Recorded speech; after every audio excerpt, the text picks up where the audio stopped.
Yep. Okay. Yeah, we're good.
Good afternoon, ladies and gentlemen, and welcome to MNU Homecoming 2023 and to the Olathe District Activities Center for today's Heart of America Athletic Conference matchup featuring the Central Methodist University Eagles and your Mid-America Nazarene University Pioneers.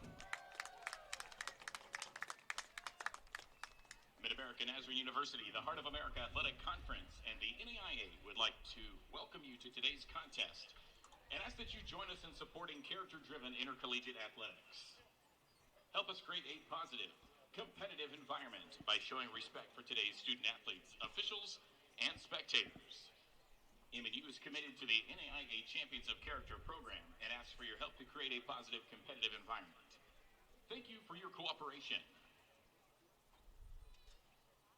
Officials for today's game are the referee Brian Keith, the umpire Matt Seller, the headline judge Ike Steens, the line judge Jamie Casper, the center judge Brandon Welch, the back judge Ryan Moore, the side judge Jack Moore, and the field judge Jake Gunter. Today we welcome Central Methodist University. The Eagles enter today's contest 1-6. Your Pioneers step on the field with a record of 5-2. Football fans, we are 16 minutes and 30 seconds away from kickoff. Are you ready?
and gentlemen, at this time, would you please rise? Gentlemen, remove your caps for an opening invocation. Led by MNU senior Seth Watkins, a ministry major from Miami, Florida. And then remain standing as we honor America through the singing of our national anthem, today by sophomore Christina Waldy, a worship arts major from Maple Hill, Kansas.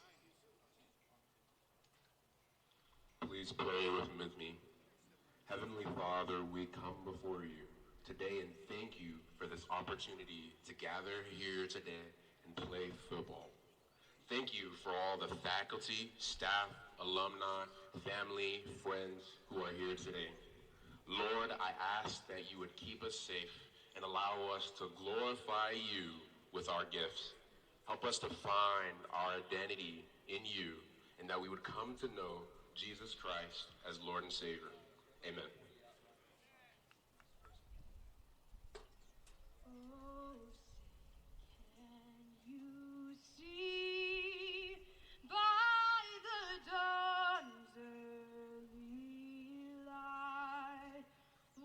So proudly we hailed at the twilight's last gleam, whose broad stripes and bright through the perilous fight o'er the ramparts we were so gallantly streamed, and the rocket's red glare, the bombs bursting in air, gave proof through the night that our flag was still there. Oh, say does that star-spangled banner yet wave o'er the land of the free and the home of the brave?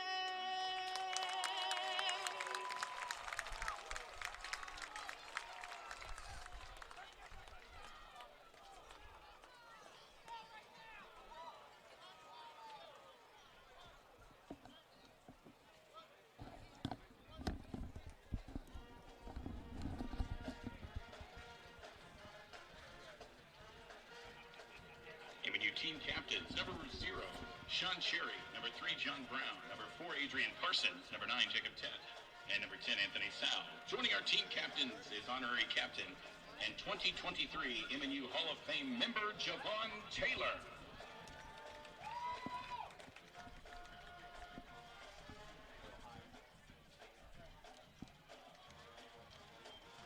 All right, gentlemen. Congratulations for being elected captains today.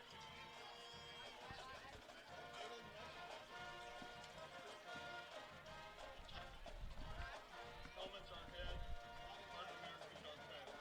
What would you like? Who wants that? Hey, Ron, it's yours. We have a head. No, I'm sorry, we have a tail. Tail's really taut, like you. You're gonna want the ball. Which way would you like to kick? All right, fellas. Shake my back button.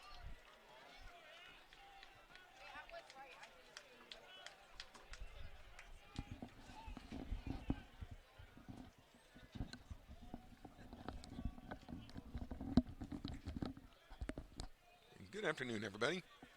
Welcome inside the Olathe District Activity Center. We are set for kickoff as the visiting Eagles of Central Methodist University travel into Olathe, Kansas to take on your Mid-American Nazarene University Pioneers. Thank you guys for joining us here on this beautiful Saturday afternoon. It is actually unseasonably warm, so this is going to be a warm weather game for both squads. Pioneers are wearing all red today, silver caps, and then red shirts, red bottoms. Over for Central Methodist, they are in green lids, white tops and gray bottoms.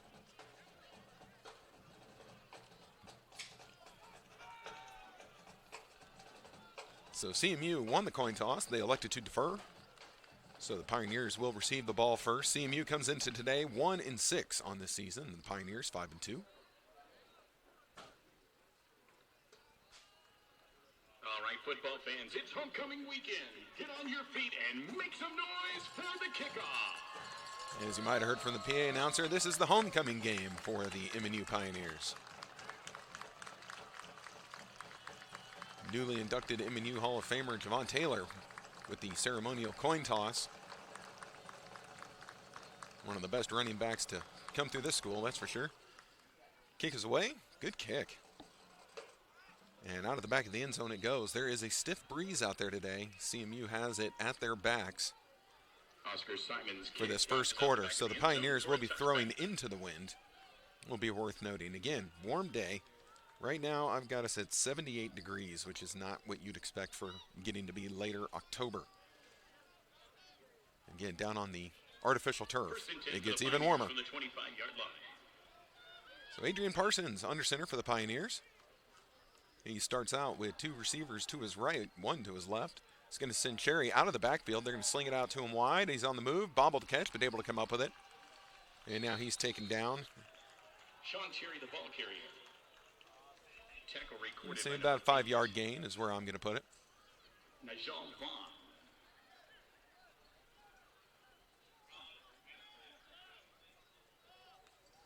Pioneers not showing a huddle so far. Haven't done that much this year. They seem to have their plays or get it from the sideline. Now here's a run to the left side. Cherry able to make one miss, but not the rest. Able to move the pile forward, though. He's up near the first down marker. That should be enough to move the chains. Indeed it is. Gets it by a yard. Pioneers with a first down on this first drive of the game. And that's good for a Pioneer first down. Pioneers getting quickly to the line. A lot stocked on the left. And they're going to run this right up the gut. Cherry moving the ball well so far. His third straight carry. Able to get halfway there on first down. Opens the playbook up for second down.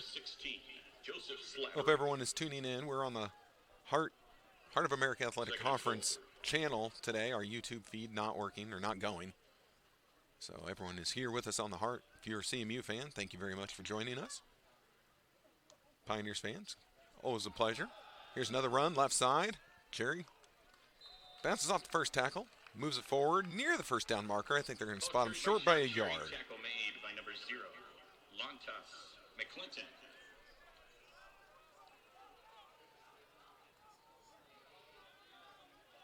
Third and 1. So 3rd and 1 coming up for the Pioneer offense. Now we're going to have a play-action pass. Parsons drops back. Pressure comes, slings it out wide, and knocked away.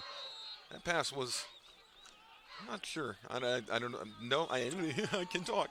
I don't know if the pressure was getting to Parsons, but there was not a whole lot of oomph on that pass, and the Pioneers are bringing out their punt unit. You guys are going to have to forgive me. I ran a half marathon this morning, so I'm a little foggy right now. My legs hurt. But other than that, I'm great. How are you? So the Pioneers doing a lot of looking to their bench. They were players short. There we go. The last special teams player scampers out onto the field. See, the Pioneers are really going to send this away. Nope, trickery. But this is trouble. Pioneers are going to have to really turn the corner. First down, though. I'm going to say something did not seem right about that play. It's because it was a fake. But a successful one. 11, Eli St. Justy. And that's good for a Pioneer first down. So big get there for the special teams. Eli St. Justy listed as a defensive lineman. They directly snap it to him. He's able to, again, it was a little bit of a bobble when he caught it. Moved backwards a couple steps, but was able to move to the right, turn the corner, and get enough for the first down. Ball near midfield, still in Pioneer territory. And the Pioneers with a fresh set of downs, keeping the opening drive alive. And they're going to turn, hand it off, left side. Great cut, Cherry. Makes it into the secondary and then lays a hammer down on one of the safeties. Safety comes up with the tackle, but he's going to feel that one tomorrow. Moves the chains yet again. Pioneers now well into Eagle territory. I'm sorry, just watching the field there. Finley's going to check in. Cherry asked to come off on this. Again, he's been used a lot here on this opening drive, so catching a breather on this warmly day. Parsons drops back, throwing into the wind. Going downfield in the middle, intercepted. The safety was able to just get right in front of the receiver again into the wind. That ball just hung up there forever. Big return for CMU. Finally pushed out of bounds near the 45-yard line. And so on their opening drive, CMU will already begin in Pioneer territory. Intercepted on the play by number 29, Omarion Slaw. So Omarion Slaw, credit where credit's due, the redshirt freshman, 6'4", 189 out of Decatur, Illinois, comes up with the interception. And he had good coverage. That was a forced pass and hung up there in this wind. So turnover on the Pioneers last week against Baker. The turnover game just doomed the Pioneers. It was ugly. So main in motion for CMU. Take the snap. They're going to drop back and throw. Goes to the sideline and pushed out of bounds. See where they spot this. How much they're going to give them on that first catch. Number 7, Joe Cambridge pass is complete to number 4, A.J. Allen. You're going to say he was out right at the stick, so no gain on that. Oh, no, they've ruled it incomplete. So it was near the far sideline, hard to come up with. Now we're going to run it off the left side. Pioneers defense is there. Running back Drake Dudley able to move the ball forward a little bit. Ball carried in the play by number 3, Drake Dudley. So Drake Dudley listed as a wide receiver. Play made by number 7, Marcos. Taking the carry out of the backfield. Flores with the tackle. 3rd and 6 for the Eagle offense.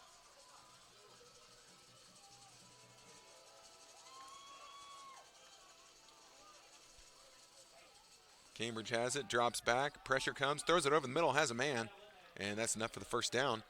Into the hands of Quinn Whitley, the tight end, who was just coming right across the middle. And Cambridge throws it right over the line, comes up with the completion.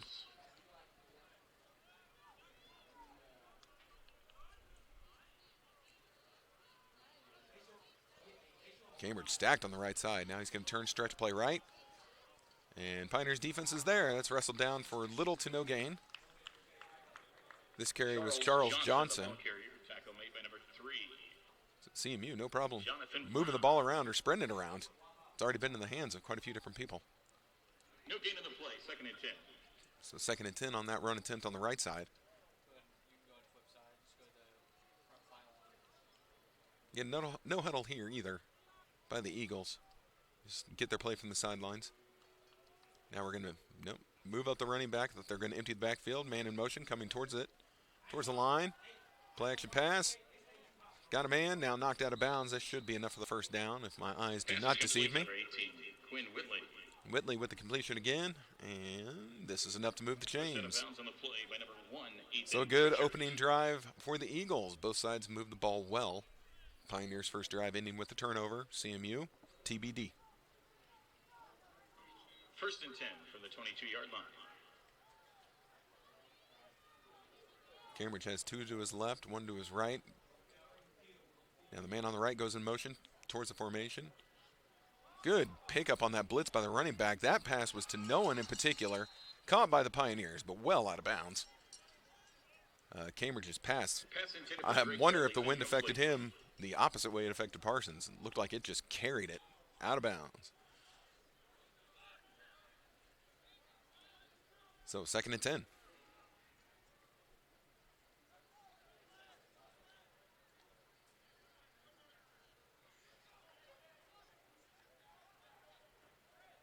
Two right, 1 left. Running back remains in the backfield, at least for now.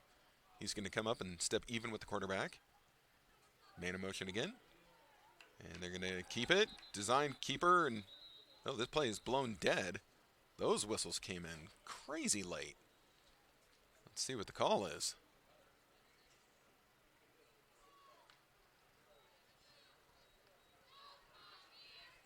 False start. Offense, number 58. Okay, false start on the offense. 2nd out. And they blew the play dead once it had begun, but wow.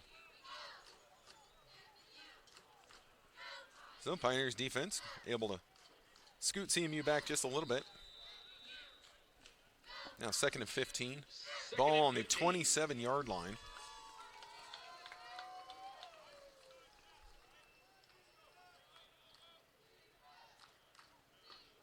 Cambridge up to the line. Yeah, up to his formation. He does not get under center. Both quarterbacks seem to take primarily all their snaps in the shotgun. Drops back, looks left, has a man open. Pioneers defenders there, and they're able to wrestle him to the turf. So the ball is a little bit past the original line of scrimmage. It's going to bring up 3rd and about 8. Pass is complete to number 3, Drake Dudley. Drake Dudley with the completion. Tackle made by number 12, Maxwell Weber. So Pioneers really could use a stop here on 3rd and 8 with this wind. I would venture to say that CMU could attempt a field goal if they're not able to convert on this 3rd. And certainly worth trying, but we'll see what happens there. Pioneers with the fake punt might make CMU want to get a little revenge. Try something sneaky themselves. Now quarterback off his back foot, has a man in the end zone, and knocked away. He was able to get one paw on it, but that was it. No more than that. And the defender's able to knock it away. So 4th and 8, field goal unit coming on.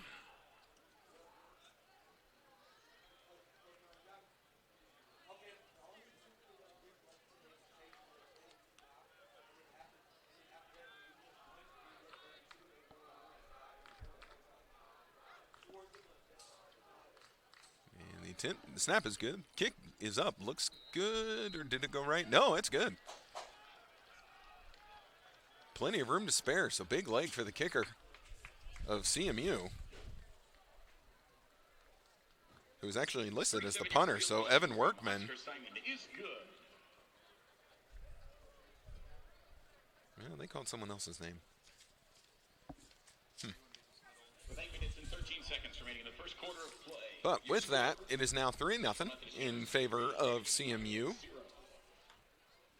8:13 remains in the 3rd quarter here at homecoming. Great crowd here at the Olathe District Activity Center. MNU fans, remember we have broken ground on the stadium to be built on campus. Super excited. I don't know what the expected finish date is, but we are stoked. Be calling games on campus. It's going to be a lot of fun. Nothing against ODAC. It has served us well. And here we go. Big kick again. This is going to sail out of the back of the end zone. Is he going to get it through the uprights? Oh! I don't know. I think he might have gotten it through. Always fun for a kicker when he's got the wind at his back like that. You just bomb it away. See what you can do. Look really impressive. So the ball placed at the 25-yard line. Pioneer offense moved it well. Ended in a turnover on their first drive. Ready for drive number 2.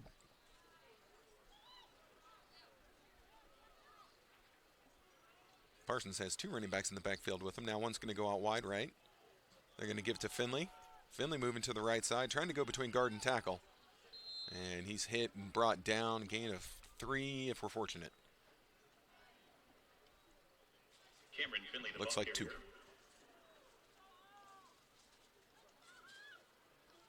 Pioneers quickly back to the line, though. Tackle made by They're number definitely playing a 97. little faster pace than CMU. Keon Bass. Now Finley goes in motion out of the backfield. So they're going to hand it off. No, play action pass. Has a man wide open over the middle. Makes a man miss. What a spin move at the 50. Now it's a foot race against all the Eagles and tripped up. Really last man to beat. Almost able to take it to the house. What a catch. Parsons off the play action pass gets it to Orlandis Mitchell. And Mitchell able to rumble down the field after, again, a great spin move at the 50-yard line. And that's good for The biggest Pioneer offensive play of the day, right there, so far. Parsons takes a snap. Another play action pass. Has to get away from the end. Now Parsons is just looking to run, create something. Getting hit, though. Took a couple big pops and able to get 4 to 5 yards on this gain. Credit to the ends of CMU. They were able to get into the backfield quickly, and now man down to the Pioneers. This might be Parsons. No, it's not. I see Parsons right there. I don't know who's down. It's in that area. Ball carried in the play by number 4, Adrian Parsons. Tackle made by number 0, Lottes McClinton.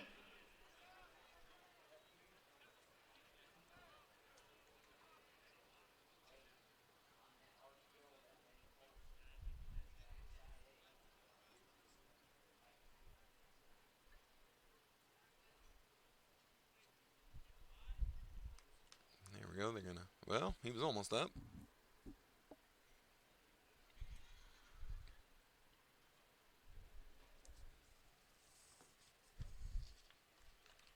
Here, go back on feet. I'm sorry, that was Parsons. So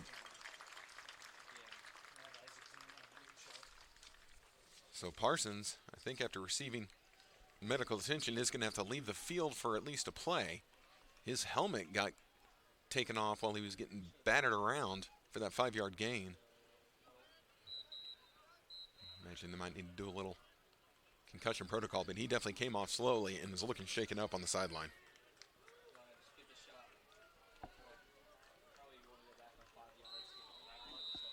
So, forced into action, at least for the moment, is Drew Miller. Drew Miller coming onto the field. Wearing number 14 for the Pioneers. He's got 3 to his right. And they're going to hand off working left. Good block. And Pioneers just trying to move it forward. CMU's defense equal to the task. So Finley with the carry. He had a great block by the Pioneer line, but also good work by the defensive line of CMU. They were still able to knock him down for a little gain. So 2nd and 6 turns into 3rd and 2. Again, with this stiff wind, I don't like the Pioneers trying to kick a field goal from here. They need to convert this first down. Quarterback's going to keep it. Parsons came right back in. Wow. Now he's going to run again. Makes one man miss and slides down. Gets pancaked. No flag. But it gets just enough for the first down. Ball carried in the play by number 4, Adrian Parsons. So after leaving a little shaken up, Parsons appears fine as he was tucking and running on that play. First down for the Pioneers. Ball on the 16-yard line.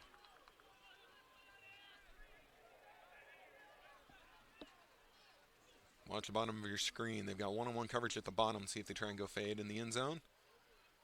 Play action pass. He's looking left. Now drops it off with Finley out of the backfield. Finley catches it but falls over. Oh, boy.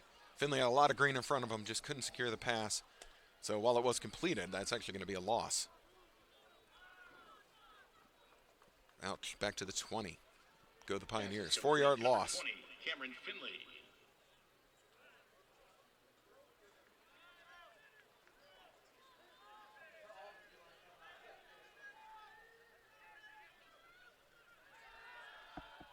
Now here's a pass, right side.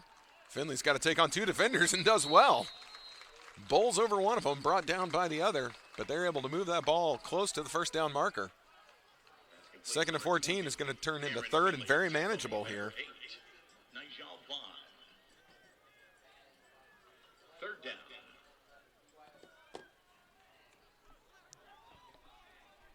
Parsons sends his tight end in motion. Looks like he's going to try and block left. They're going to stretch, hand it left. Finley gets a little. Wouldn't say a lot. Not enough for the first on that 3rd and 3. Cameron Finley, the ball So CMU able to hold on 3rd down. Decision time for the Pioneers here on 4th. 51. See, I don't know if he got anything. And they're going to take off the offense and bring in the field goal unit.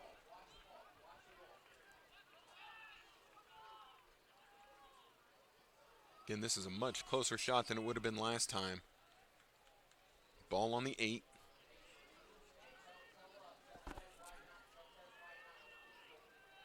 Ball will be kicked from the 15. 10 yards through the end zone, so 25-yard attempt. Bink. Good kick.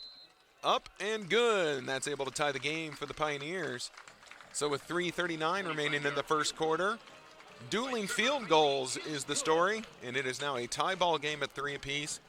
Again, in the late stages of the first.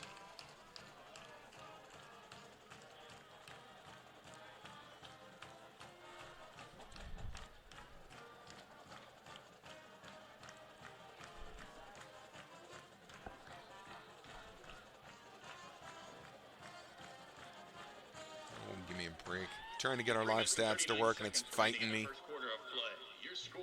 Why does it want to Methodist fight me? University 3, MNU Pioneers 3.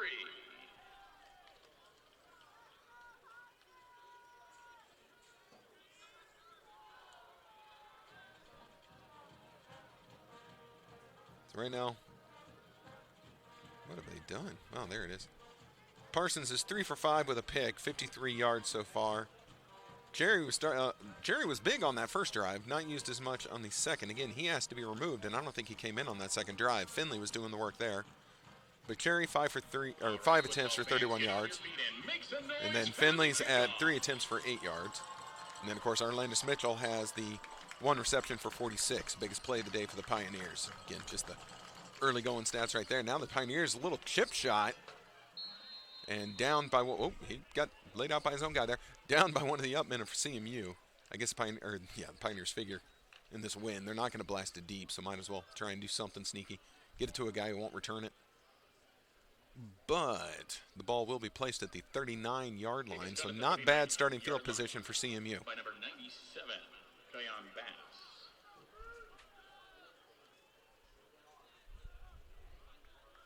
First and 10 for the Eagles.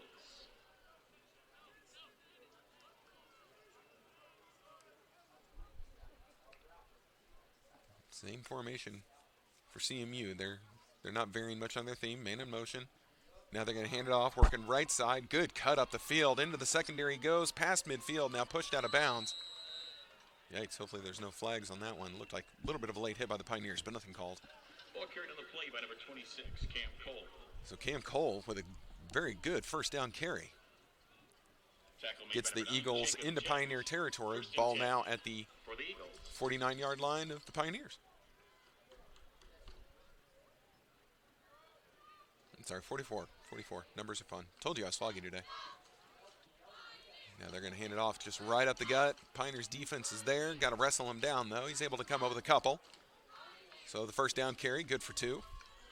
Believe this was Cole again. Cam Cole, the ball carrier. Indeed it was. By number 27, Zach Martinez.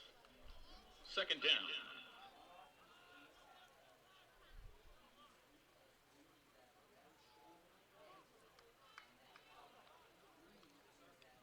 Told you, the offense of CMU definitely slower pace than MNU's. They've got their play now. Man in motion, going towards the quarterback. They're going to fake it up the middle and intercepted by the Pioneers. Cambridge was hit as he threw. Ball was roughly underthrown. A little underthrown. Nice. And Maxwell Weber comes up with the interception on the underthrown pass. Again, Cambridge hit as he threw. And that's the first turnover of the day for the Eagles. And now the Pioneers have a chance to grab their first lead of the day. They can put a drive together. 2:27 remaining here in the first quarter. So plenty of time left for them. First and 10 for the Pioneers from the 33-yard line.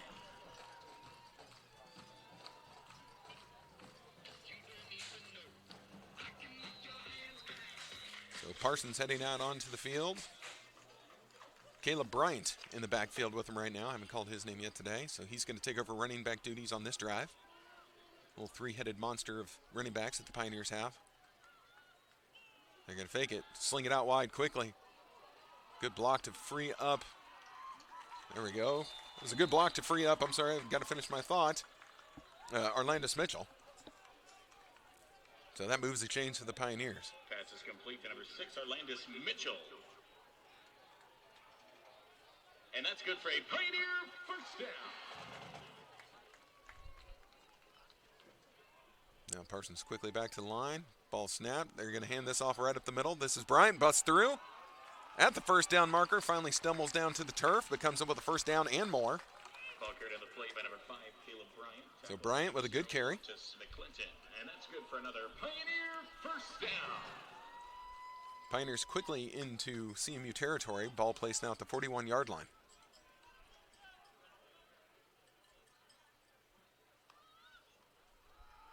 They're going to give it to Bryant again. Oh, wow, just sheds 2 tacklers. Into the secondary goes, another first down. Caleb Bryant has found the formula, at least so far.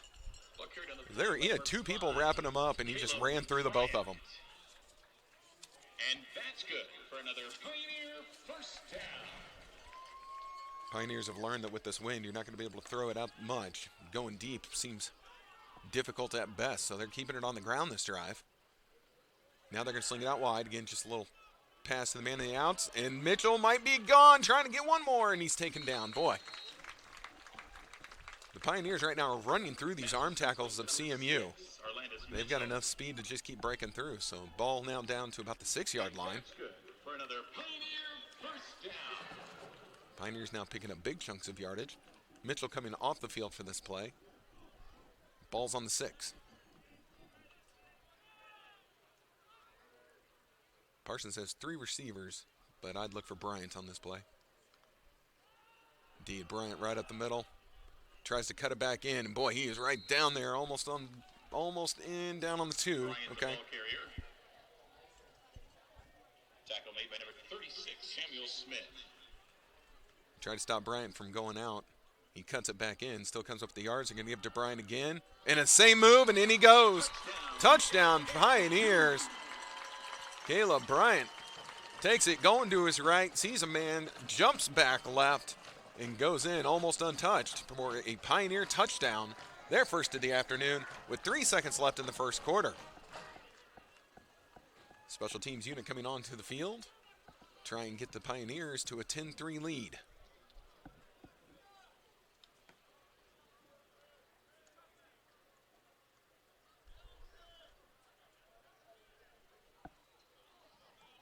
Oh, and the extra point is blocked. Loose on the turf and now wrestled down, so this is going to be a missed conversion for the Pioneers. That's an unfortunate turn of events. So we're going to stay at 9-3. Point after, no good. With 3 seconds remaining in the first quarter. And we're going to kick this ball away and then flip the field. Methodist University 3, MNU Pioneers 9.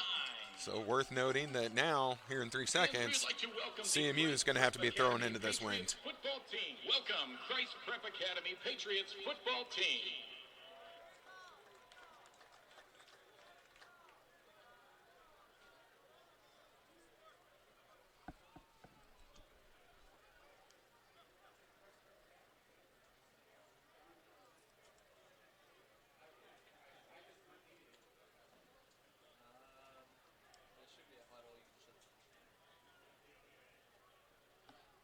All right, special teams sides, both almost ready. See what the Pioneers do here, if they're just going to try a chip shot or blast it away. Again, good starting field position is what you would expect from CMU, kicking into this wind. All right, football fans, get on your feet and make some noise for the kickoff. Boy, they're almost looking like they're going onside kick.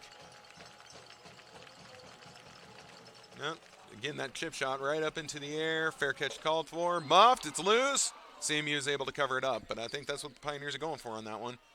Just hoping one of the upmen mishandle it. So this one actually worked out a little better than the last. Ball's going to be right around the 30-yard line. 2 seconds remaining in the quarter. So here you go, CMU. If you want the wind at your back for a play, air it out now.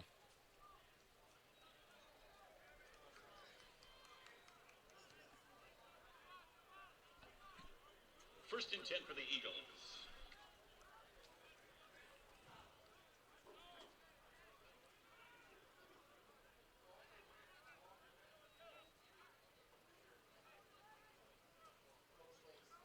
If you're missing the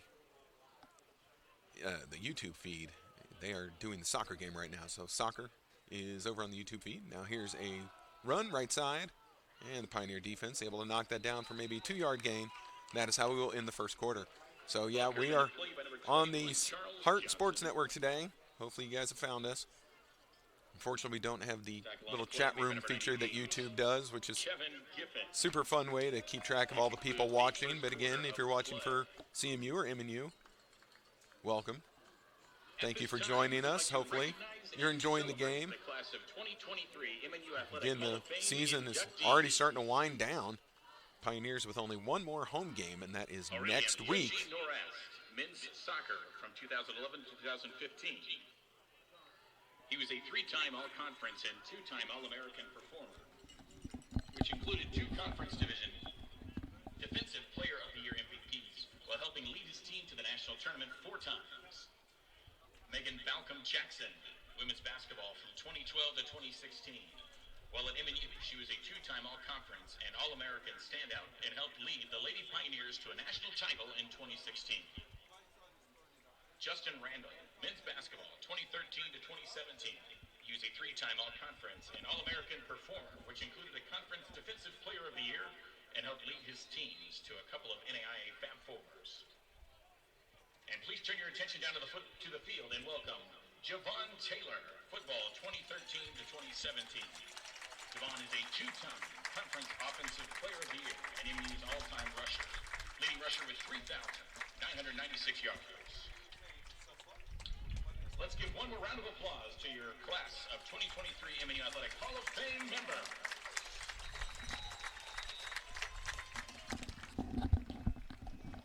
All right, sorry about that. I wanted to stick the microphone out the window there and see if you could hear the Hall of Fame class announcement. Ooh, there's a run that went nowhere. Pioneers blow that play up. It's either going to be a loss or no gain. And that's where that forward progress comes into play. They're going to mark it as a 1-yard loss. Tackle on the play by number 11, Eli St. Justy. Yeah, the problem was the running back ran into the back of his lineman. And at that point, the defense was able to catch up with them. So 3rd and 10. I'm sorry, they marked it for no gain. 3rd and 10 coming up for CMU.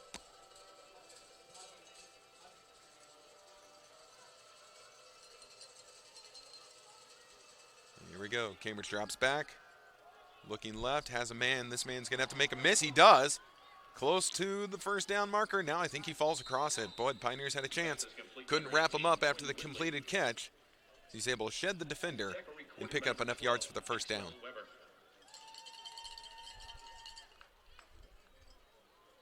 Pioneers can't say they didn't have a chance there. 1st and 10 from the 44-yard line. There we go. 1st and 10 on the ball on the 44. CMU close to midfield, still in their own territory. Their last drive ending with the interception. Yeah, they're going to run it right up the middle. Met by the linebackers of MNU. And they should go ahead and blow this play dead. Indeed. So we're not going anywhere. Gain of 3. I'll give them 3.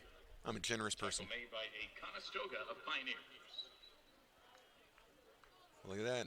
The officials are more generous than me. They give him 4. 2nd and 6 coming up. Ball just 3 yards away from crossing midfield. 2nd and 6.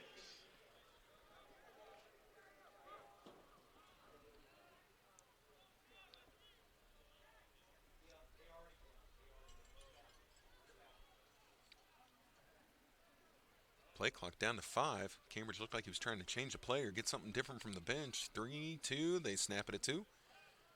And he's going to keep it. Boy, wrestled down, though, by the Pioneers. Great play by the Pioneers. Not going to count as a sack. Cambridge, the ball carrier, tackle made by number 3, Jonathan Brown. I mean, he was wrapped up in the backfield, but was able to fall forward. Gets, I don't know, a yard. Indeed, a yard is all he got. So a big 3rd down now. 3rd down.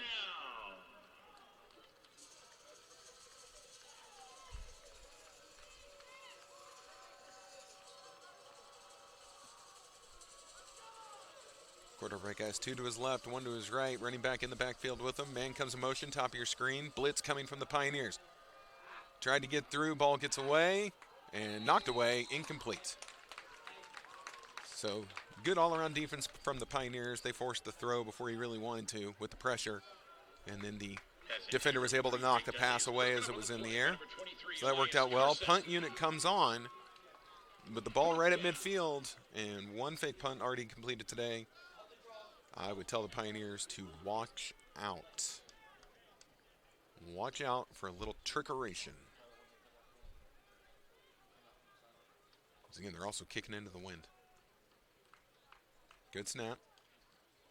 Punt is away. Boy, it just got up and died. Oh, now it got kicked forward by CMU. But I don't think they're going to... Wow. Are they going to place it? No, they're going to move the ball up to where it got kicked by the player. It was down at the 10-yard line, but that's not where it was originally touched by a CMU player. Ball will be at the 25-yard line, and that is where the Pioneers will take over on offense. Nope, sorry, the 20. The officials keep tossing the ball back and forth on where they're going to spot it. Workman, the punter for the Eagles. Now back up to the 25. First and 10 for the Pioneers. From the They're 25. everywhere. All right, the 25. That's it. They put the ball down and they're walking away. 25, final answer. There was first down on the 25. First down mid end. There we go. The official made it clear.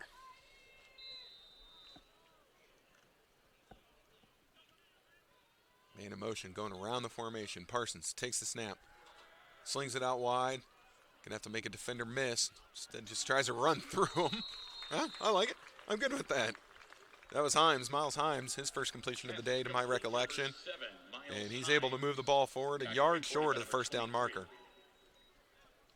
See what the Pioneers do here with the wind at their back. Are they going to take a shot? Because right now they're still just throwing everything kind of to the man out of the backfield. And now run up the middle and tons of space. Breaking through and on his way. No one is going to touch him. This is heading into the end zone. Touchdown, Pioneers. Touchdown, MNU. Wow. I don't know if a defender was able to lay a hand on him. Ball carried into the end zone for the Pioneers. That was Cherry. Cherry had come off. Touchdown rush. Guess I should tell you who it was. Yeah, Sean Cherry had come off the field and he was off for a while. The second drive went to Finley, and then the third drive went to Bryant. But Cherry back on and busted off for 60 yards to the house. Now Pioneers looking to extend their lead, lining up for the extra point. Remember the last extra point was blocked, no good. Just got a chip shot this one. Oh, they're going for the fake, and they've got it. Into the end zone for a 2-point conversion, and now we're going to have a flag after the play as the kicker was brought down after he was well in the end zone and out of bounds. Is good. There's a flag on the play. So Axel Aldino receives the flip from the holder, moves to his right, and is able to come up with a 2-point conversion. That's going to get the Pioneers back on track after that missed extra point earlier. Again, late hit or unnecessary roughness. We'll see what the officials decide to deem it. Will be on CMU. After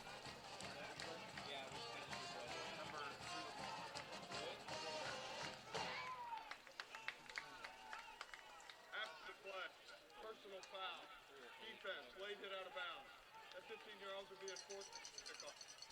There we go. So personal foul, late hit, out of bounds, enforced on the kickoff. So this is a pretty big, well, no, it's not. With the wind at their back, sorry. I was thinking if it was first quarter, that would be even bigger. But now we're going to kick off from midfield. So I think they're going to try and kick this ball to the baseball field now, which will lead to a touchback.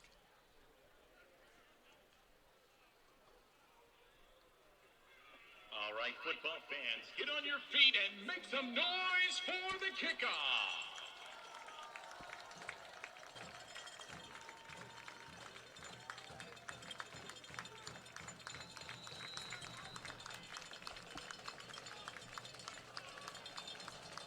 CMU, they're not exactly all down and ready. They're expecting this just to go a mile over their heads, and indeed it does.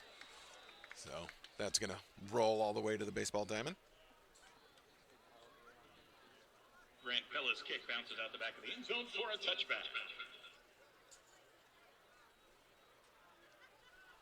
All right, so the 25-yard line is where the ball will be placed and where the Eagles will take over, trailing now 17-3 with 11:21 remaining in the second quarter, first half.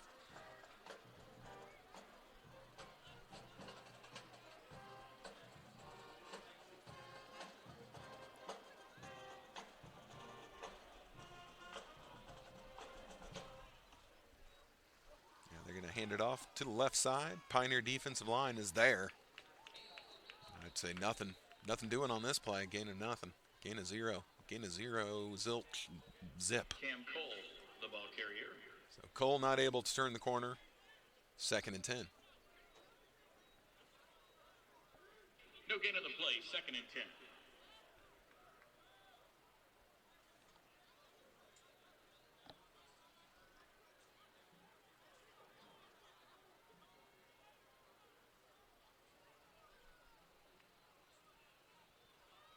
Cambridge takes a snap. They're going to run it up the middle. No, I'm sorry, he kept it. They even fooled me on that one. That's going to be about a 12-yard completion after the play action pass. That'll be a first down for CMU. Quinn Whitley.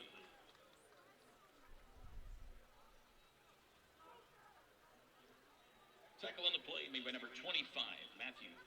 So Whitley credited with that catch.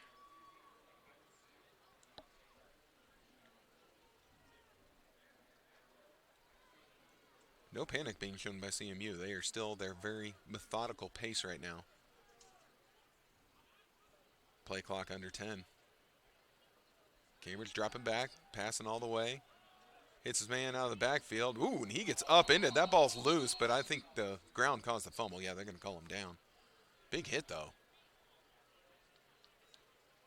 He was up quickly, though, so no injury or anything. Yeah, Chase Rankin, he got upended, came down on his head, but staying in the game. Still moving spryly, so he's all right. Probably has got a lot of AstroTurf in his face mask right now. Little rubber bits underneath of it. They're going to hand it off the right side. Not much happening. Pioneers equal to the task. No gain. Or they're going to give him one. Maybe it looks like they're giving him one. Number 26, Cam Cole. Tackle made by number 91, Zywan White. Cole with the carry. White with the tackle. 3rd and 6 for the Pioneer defense. Eagle offense.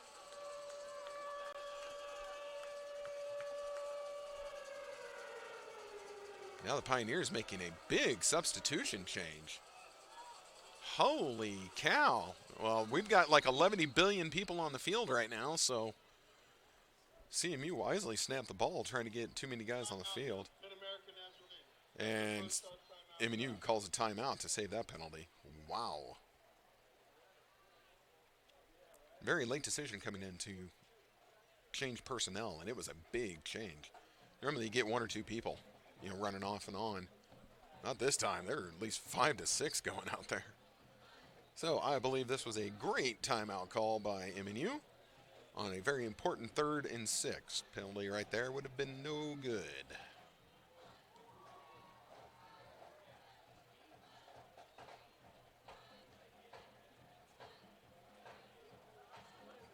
Pioneer cheerleading squad down there getting after it. Several times I thought someone was going to die, but nope, they know what they're doing. I sure don't. All right, ball on the 42-yard line, 3rd and 6. Trainer needs to hustle and get off the field with his Gatorades. He's going to get run over. There he goes. 3rd down. Cambridge pretty good at the play action pass. I'd be looking for that on this particular play. Nope, just going to straight drop back, looking left. Over the middle, has a man wide open. They left the tight end just chilling. Nah, we don't need to guard him. It's overrated. So first down catch and more, and this is A.J. Allen. I'm sorry, he's listed as a wide receiver. Able to move the ball forward for CMU. I think CMU has an advantage. They're in the lighter colored jerseys. We're in red, so it's too hot. Too hot. We'll go with that. Good drive being put together by the Eagle offense, though. Man in motion. Play action pass. Trying to get his man along the sideline. Intercepted. Boy, Cambridge just lofted it up there. And the Pioneers had plenty of time to come down with it. That was Elias Carson who was able to get underneath that ball and come up with the turnover. Cambridge slams the ground in his disapproval. I'm sure he would like that pass back. He's trying to throw on the run, throw across his body. So there was a lot going wrong with that play. And again, it just stayed in the air. He was throwing into the wind as well. So let's just, add one more thing. So with 8 minutes left in the half, Pioneers take over on offense, up 17-3. Ball's on the 13-yard line. So they've got to go a long way to try and get in the end zone. They got 8 minutes to try and do it. Quick pass outside. And taken down. 6, maybe 7-yard gain on that first down pass. Mitchell with the catch.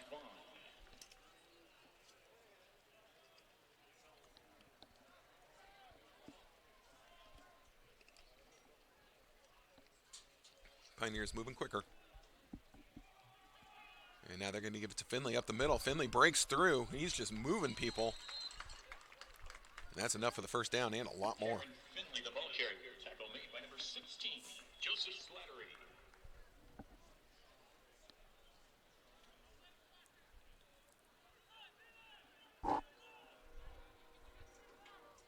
And that's good for a Pioneer first down.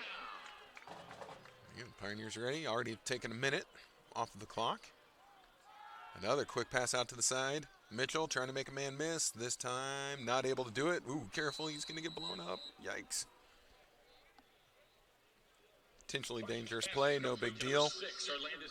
Mitchell was trying to get away from the man who had him by the foot. That frees you up for someone else to just come in there and light you up. Thankfully, just more of an aggressive push out of bounds. All that CMU had for that. Mitchell lucky. Here's Finley, run off the middle, now trying to bust it left side, cuts it back into the right. And now wrestled down, short of midfield, but enough for the first down. Pioneers are finding a lot of luck on the ground right now. Keep all of this in mind because we have not taken one deep attempt. They've got the wind at their back. You never know when that's going to come. They're getting them set up right now with these runs and these quick passes.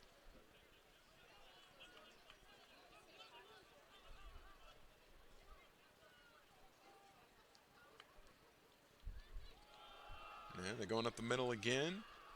Finley trying to bounce it outside. Wrestled down now, but a good carry on first down. Uh-oh.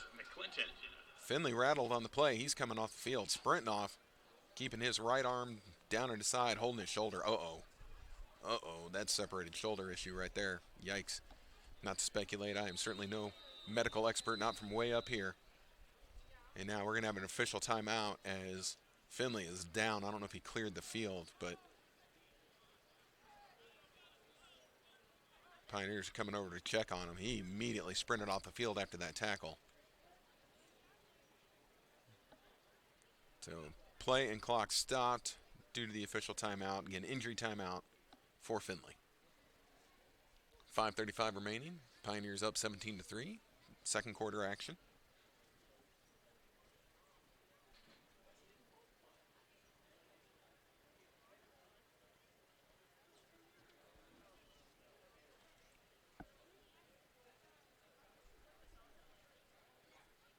Unfortunately, we have the tents right in our way from, oddly enough, Olathe Health. Hard to see what's going on, but now Finley able to get up, and they're going to bring him off. But boy, he is still holding that arm. Oh, boy. Making no speculations. Not going to do that. Nope, nope, nope.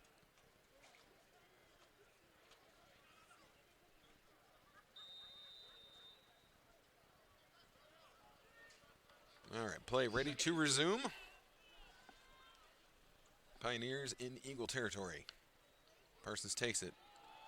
Gets it to Bryant. He's moving left, moving well. First down and more. Now wrestled down close to the 35-yard line. Pioneers just moving this ball on this drive, and they're doing it on the ground. Eagles unable to come up with an answer right now. And that's good for another Pioneer first down.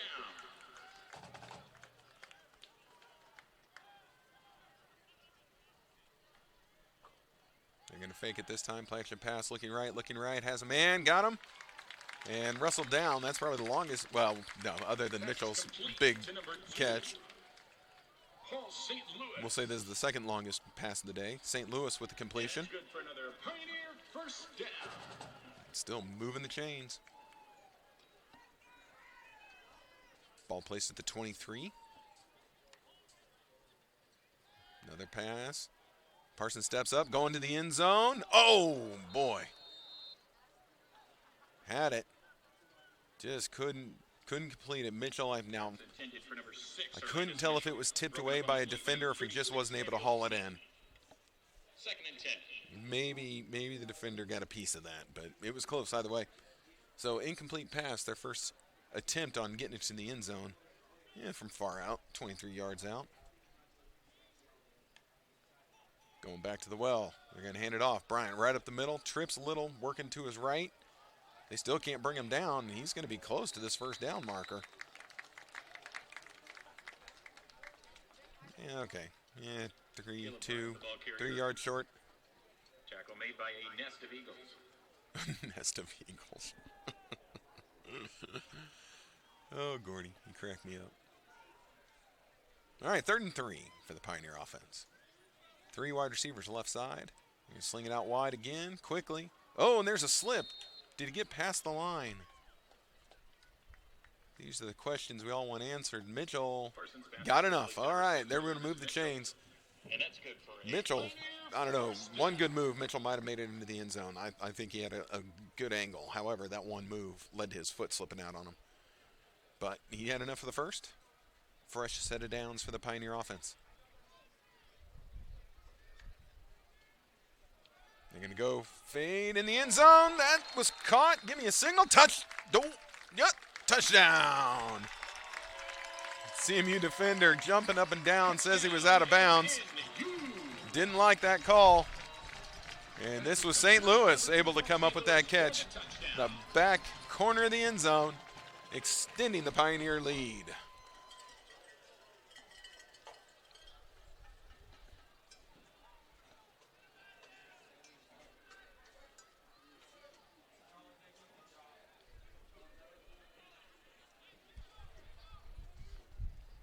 It's a good snap, good placement on the extra point. The kick is up, and the kick is good.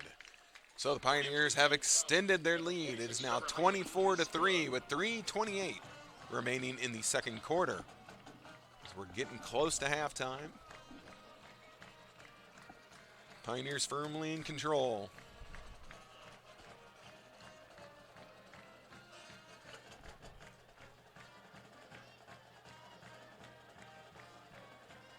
See if I can get my stats here to refresh. No, of course not. Why would it do that? With 3 minutes and 28 seconds remaining in the first half of play, your scores: Central Methodist University 3, your MNU Pioneers 24. So when we have a lot of different activities going, like soccer and football and everything right now, we've got to split equipment amongst everyone. So I'm trying to read the stats from my phone, and it does not want to work in here. I know you don't really care, but I'm letting you know anyway. So Parsons right now is 11 for 14, getting that one pick. You know what to do. But he's up to 140 yards and a touchdown. Jerry's having a good game. 6 attempts, 97 yards and a touchdown. Bryant, 6 attempts, 49 yards and a touchdown. Finley, 6 attempts, 35 yards. You think they like to spread the ball around on the running game? Just a thought, maybe. And now the kick goes into the end zone and out the backside, so nothing doing there. Punt. Correction, kick. Bounces out the back of the end zone for a touchback. So Mitchell has 6 receptions for 97 yards. St. Louis, 2 receptions, 27 yards and a touchdown. Then Himes has 1 and Finley with 2. Over for CMU, Cambridge is 7 for 13. 2 interceptions right now and 79 yards. On the ground, Cole has 4 attempts for 20. Let's see, Dudley, 1 attempt for 4. Johnson, 4 attempts for 7. And then Cambridge, 1 attempt for 2 yards. And now here's a run going nowhere. I think this is Cole, and he is just swallowed up by the defensive line of the Pioneers. Ball carried on the play by number 21, Charles Johnson. I'm sorry, that was Johnson, Charles Johnson. See, I was wrong. Whitley leading the way with 4 receptions for 44 yards. Allen 1 for 25. Dudley 1 for 7. And Rankin 1 for 3. Not a lot to report on for CMU right now with only 3 points on the board as we are getting dangerously close to halftime.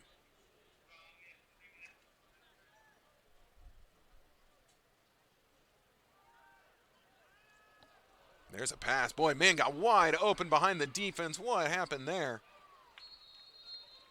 Pioneers defensive coordinator probably just aged by 2 years after that play. So Dudley was able to get behind all the Pioneers defenders. Cambridge, good throw, is able to get it to him. That's a first down and a heck of a lot more.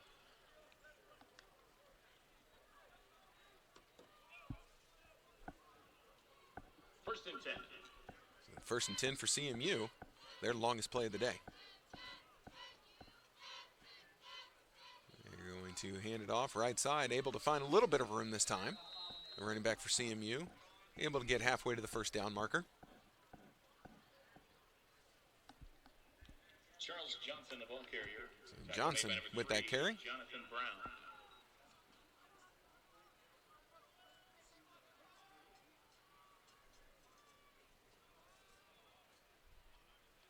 Still not a great bit of speed in between snaps. Cambridge dropping back all alone. Pressure comes, throws it right side, tipped in the air, and it falls to the turf.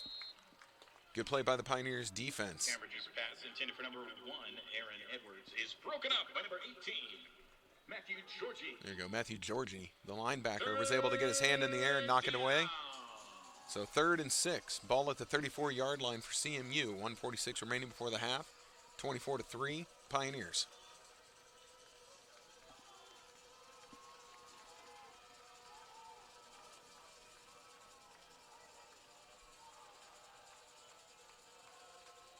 Cambridge dropping back now, running, pointing, but I think he's trying to keep this all the way. Nope, throws it away and incomplete, out of bounds. Really think Cambridge wanted to run that, but when he saw the defender bearing down on him, he just chucked it to a man along the sideline, but it was out of bounds. So 4th down, CMU staying on the field at present moment.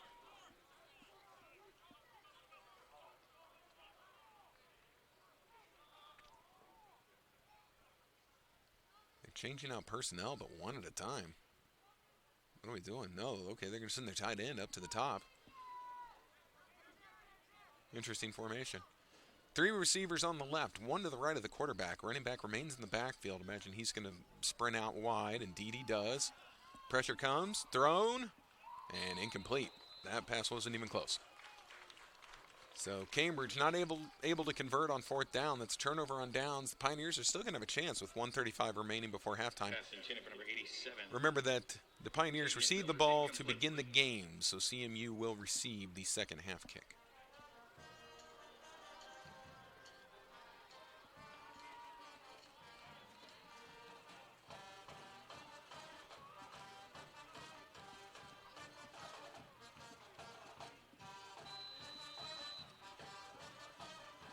A straight bouncing football just hit a cheerleader. Rude. All right, Parsons has the ball, dropping back, play action pass, looking. He wants to air this out. Now he's going to roll, he's going to tuck, he's going to keep it. Moving towards midfield, cuts inside, and now slides down. Ooh, that defender was, I don't want to be gruesome or anything, but he was looking to decapitate him. So it was nice that Parsons was able to get under that hit. Whew. That could have been grisly.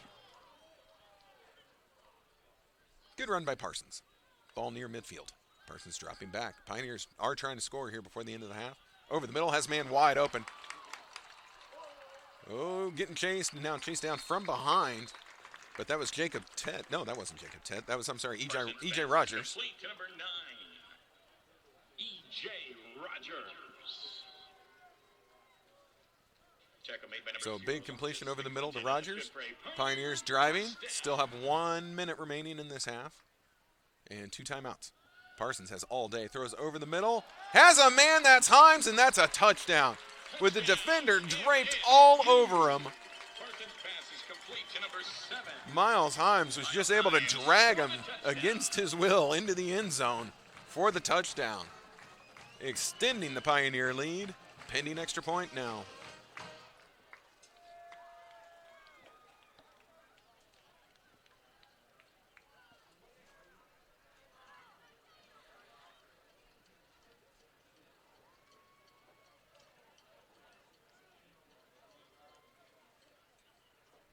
And the extra point is up, and the extra point is good. So the Pioneers are able to now take a 31-3 lead here with 53 seconds remaining before halftime. And CMU jumped out to that 3-point lead, the 3-0 lead after their first drive. Pioneers then have rattled off 31 unanswered points. And have been looking rather dominating while doing it. Other than that one hiccup on the last drive, I don't know what happened there.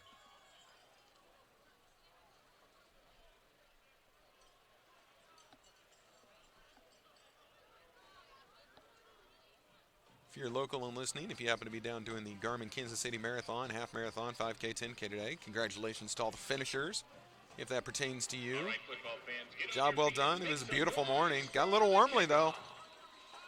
Just like it is here at this game, got a little warmly. Don't expect this for later October. But congratulations to all finishers, whether it was you or someone you know. And boom, big kick. And bounces into the end zone out of the back. So 53 seconds remaining.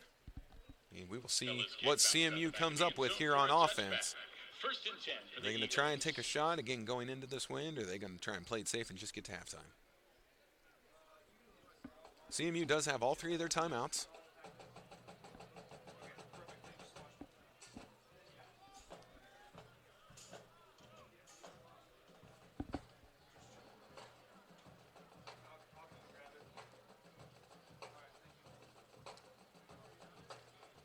All right, both sides back on the field.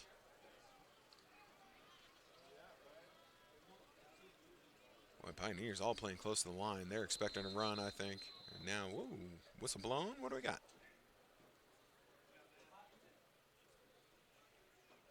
Delay a game. Offense number 7. 50. First down. Wow, a delay of game coming off of a change of possession. Now, there's something you don't see every day. Now, I've told you, CMU's, I don't know, cadence is rather slow. But, yikes, that's it's definitely a penalty that'll keep a coach awake at night. You definitely don't want that. There we go. High snap, handled by Cambridge. They're trying to work it off the left side. This is going to be a good run. Ooh, but the Pioneers are able to get there. And not quite enough for the first down. Pioneers were down to their last defender. If he wasn't going to come up with that tackle, then this might have been a touchdown for Cole. Tackle made by number 55, Calvin Broussard. But Broussard comes up with the tackle. Clock still ticking. CMU not electing to use a timeout. Speeding it up, though, a little bit. Now here's a run up the middle. I think they're just content to get this to halftime. Down to 20 seconds remaining. So, really, this could be the end of the half, barring anyone calling a timeout. Or if they mistakenly call a technical foul, you know, who knows. Same motion. Down to 5, 4, 3, 2, and 1. That is halftime, everybody. So your score at the half is 31 points for MNU, 3 for CMU. Now this is homecoming, so there's a little bit more festivities going on. So they're setting the clock for 25 minutes. We'll be back in 25 minutes, and we'll have the microphone going for all the festivities. But yeah, in 25 minutes, come back, and we'll have third quarter action.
At this time, we're going to introduce MNU's 2023 Homecoming Court winners and crown the 2023 Homecoming King and Queen. Your freshman homecoming prince and princess are Caleb Jinkerson and Grace Kinnaman. Noah. Caleb is a nursing major from Fredericktown, Missouri. When asked what superpower Caleb would like to have, he states he would want the ability to teleport so he wouldn't be late for curfew. Grace is a nursing major from Paola, Kansas. Grace would like to have the superpower of teleportation because she thinks it would be fun. Give a round of applause for your freshman homecoming prince and princess. Your sophomore homecoming prince and princess are Frank Weichert and Kylea McDormand. Frank is a ministry major and worship arts minor from Hillsboro, Kansas. Frank would enjoy having the superpower of flying because it would be so cool to see the world from a different perspective. Kylea is a kinesiology with an emphasis on athletic training major with minors in art, psychology, strength and conditioning, and health and wellness. Kylea states she would like to have the superpower to fly so she would not have to walk to class anymore. Give a round of applause for your sophomore homecoming prince and princess.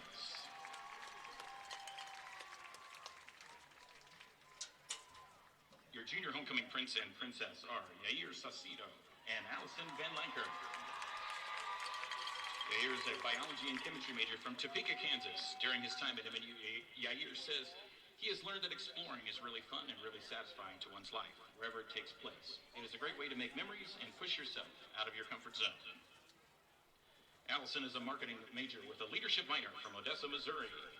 Allison states during her time at MNU, she has learned her identity is fully in Christ. Although success in academics, softball, and her future work matter greatly, they do not define her worth or identity. Give a round of applause for your junior homecoming prince and princess. We will now introduce our senior homecoming court nominees. First, we have Patricia Dees and Nick Allen. Patricia is a youth and family ministry major with a psychology minor from St. Louis, Missouri. Trish says during her time at MNU, she has learned spicy chicken is overrated and to love without stopping. Nick is a kinesiology major with minors in biology, health and wellness, and strength and conditioning from Gardner, Kansas. Nick says something he has learned while at MNU is the first meal for baby koala bears is an interesting one. Next, we have Lacey Kazmaier and Joshua Martinez. Lacey is a psychology major with a minor in youth and family ministry from Olathe, Kansas. Lacey states, I have learned not to take all the seemingly small moments for granted because those will be memories you'll miss the most after you've graduated. Joshua is a business administration major from Glendale, Arizona. During his time at MNU, Josh has learned about all kinds of sports besides his own and the culture within the sport. Next we have Cassandra Reyes standing in for Grayson Clough and Parker Snyder. Grayson is a children and family ministry major with a minor in social justice from Raymore, Missouri. Grayson says what she has learned while being at MNU is if you're going to get your bachelor's, you might as well get your MRS degree while you're at it. Grayson is on a missions trip in Uganda this week. Parker's a youth and family ministry major from Kearney, Missouri. During his time at MNU, he states you don't have to work for Jesus' love. He just loves you because you are his. Next, we have Olivia Perry and Jonathan Waller. Olivia is a nursing major with a minor in health and wellness from Bella Vista, Arkansas. Olivia says she has learned that she can do abundantly more with Christ by her side. Her time at MNU has not only helped her grow in her relationship with Jesus, but also grow as a person. God calls us to be faithful in Him, that He is going to get us through, and we will see His faithfulness through each day. Jonathan is a ministry major with a worship arts minor from Bellevue, Nebraska. Jonathan says, he has learned we are surrounded by such a great cloud of witnesses. There are always people who care about you and want the best for you. There's nowhere you can go to escape the love of God that can be displayed through your friends and family's unconditional love. Lastly, we have Megan Spann and Seth Watkins. Megan is a general ministry major with a worship arts minor from Gardner, Kansas. During her time at MNU, she has learned to always be present and in the moment. You don't realize a moment means so much to you until it turns into a memory. Seth is a general ministry major from Olathe, Kansas via Miami, Florida. Seth says, I simply cannot do life alone. I've discovered the importance to have people that will love me, laugh with me, challenge, encourage, and pray for me. These encounters have been priceless. Here to crown our 2023 Homecoming King and Queen are MNU's President and First Lady, Dr. David and Donna Spill.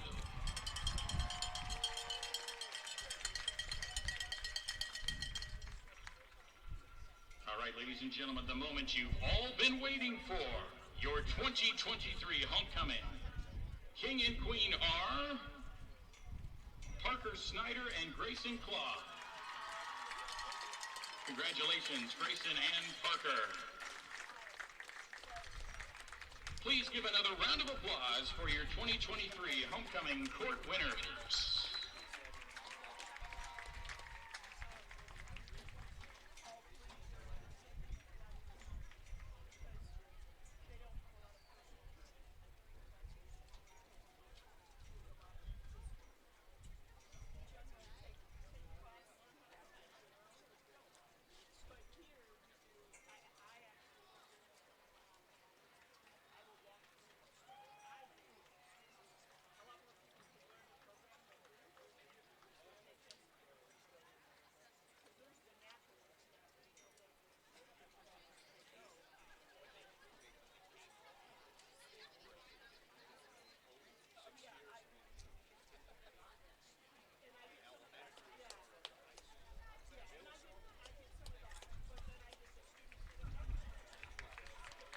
One more round of applause.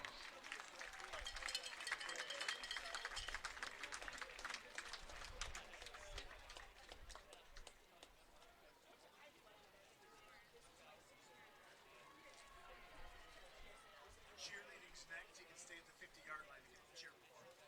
Okay, so cheerleading we have to go. You want to say it's the game on?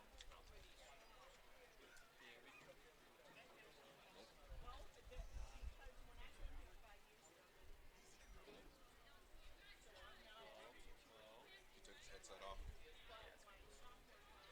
Please welcome the MNU cheer team to the field as they will be performing. Last year, the Pioneers had an incredible season with 3 first-place wins, a second-place finish at the conference championship, qualified for nationals, and finished with a number 12 national ranking in the NAIA. They are coached by Kalena Pana and her assistants, Taylor Ratzliff and Jonas Pippett.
It is our distinct honor today to introduce the 2023 Alumni Award recipients.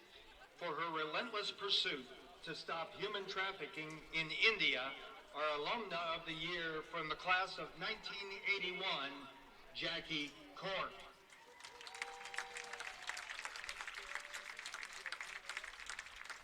For his purposeful desire to bring faith into the workplace, like his law firm, our Alumnus of the Year from the class of 1998, Andrew Spiker. For leading with excellence as a referee on the field and developing other referees off the field, our Young Alum of the Year from the class of 2013, Gordy Wetmore.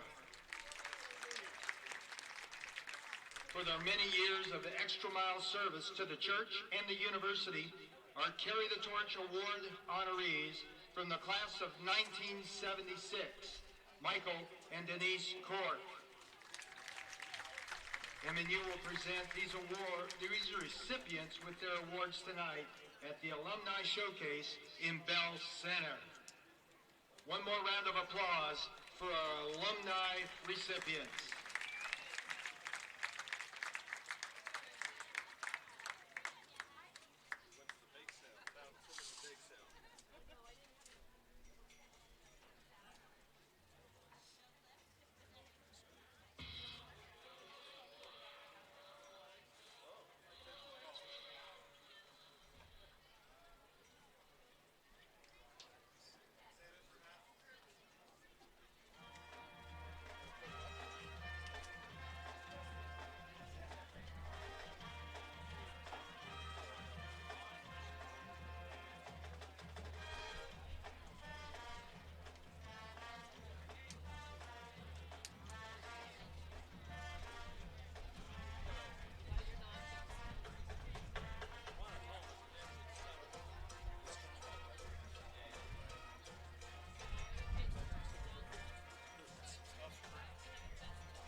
right, hello everyone. Welcome back. Come back to your computer screens or wherever you're watching the game on. Maybe you're casting it to your gigantic television. Here's hoping. Playing this lovely voice on your surround sound. Boy, I don't wish for that. But we are ready to start the third quarter, 31-3. The Pioneers on top of the Eagles right now. Long homecoming halftime. Thank you all. Hopefully you were able to hear it and enjoy it.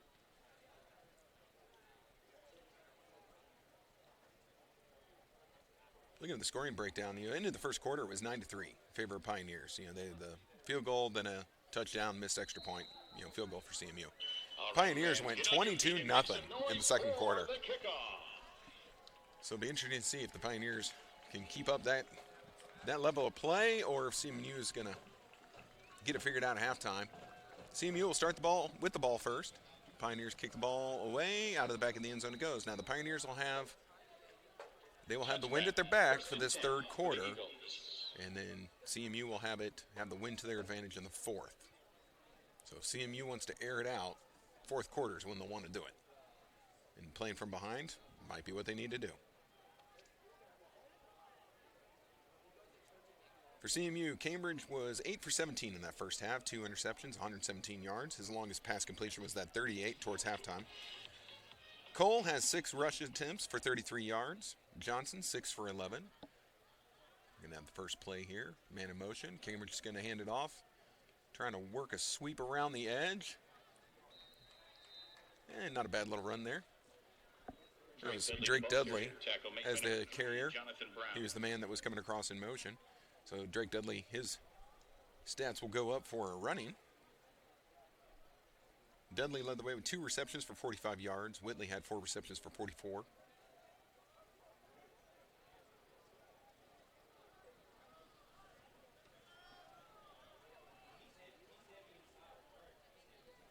Still the slow, methodical pace for CMU. And run up the middle. And Pioneers, at least on that play, they're very aware of this RPO option that Cambridge has going on. He's deciding once the ball is snapped if he's going to keep it or if he's going to hand it off. That run-pass option becoming more and more prevalent in football these days, and the Pioneers were ready for it. They had a man just kind of spying on him, standing there waiting for him to make his decision. 3rd and 1, first 3rd and short that they've had today. Cambridge is going to keep it. Design keeper all the way, trying to get the edge. Has the edge. Ooh, boy. I thought for sure that was an automatic first down. He's knocked out right at the yard, or at the sticks, and I think they're going to move the first down markers. Did I see that signal? Indeed. So he did get enough for the first down, but it wasn't by much. 1st and 10 for the Eagles. Over for the Pioneers in the first half. Parsons was 13 for 16, 1 pick, 192 yards and 2 touchdowns. So good first half for him. Jerry, 6 rush attempts for 97 yards and a touchdown. Bryant, 6 for 49 and a touchdown. There's another one of those run-pass options. He keeps the ball, does Cambridge, throws it along the sideline, has a man, but not able to reel it in.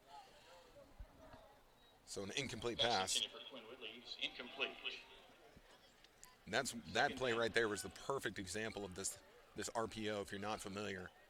Because Cambridge had it, kind of tucked it into the midsection of his running back, pulled it back, didn't keep it himself to run it, but tried to pass it instead.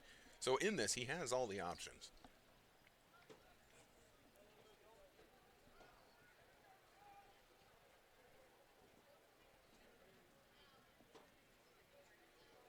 Cambridge dropping back, straight pass, trying to get to his running back out of the backfield, and does, and he's got a lot of room. First down, I do believe it's going to depend on the spot of the ball. And I think they're going to actually mark him a yard short. Charles Johnson pushed out of bounds on the play by number 2.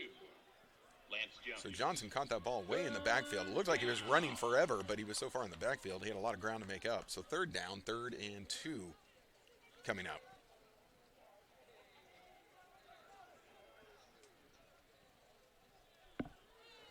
See if the Pioneers want to dial anything up. Ooh, here's a flag. This is a false start on CMU. Ooh, bad time for that. False start. Offense number 4. 5-yard penalty. 3rd down. So a 3rd and 2 now becomes a 3rd and 7. Changes things drastically.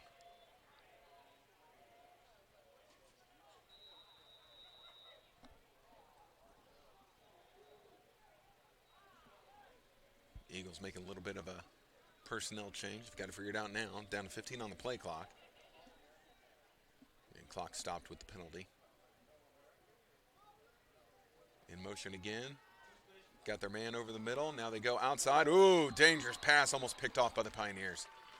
Pass intended for number 18, Quinn Whitley's incomplete. So Whitley's pass was broken up. Weber with that pass defense, shall we call it. Here comes the punt unit. 4th and 7 for the Eagles.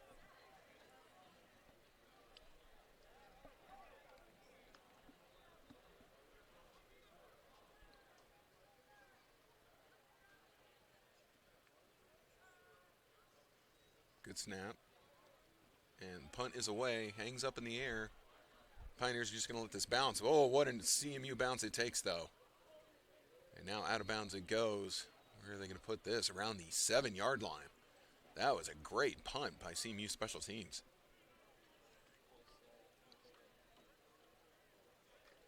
Got the bounce, got the roll. Out of bounds it went. Inside the 10. Doesn't get better.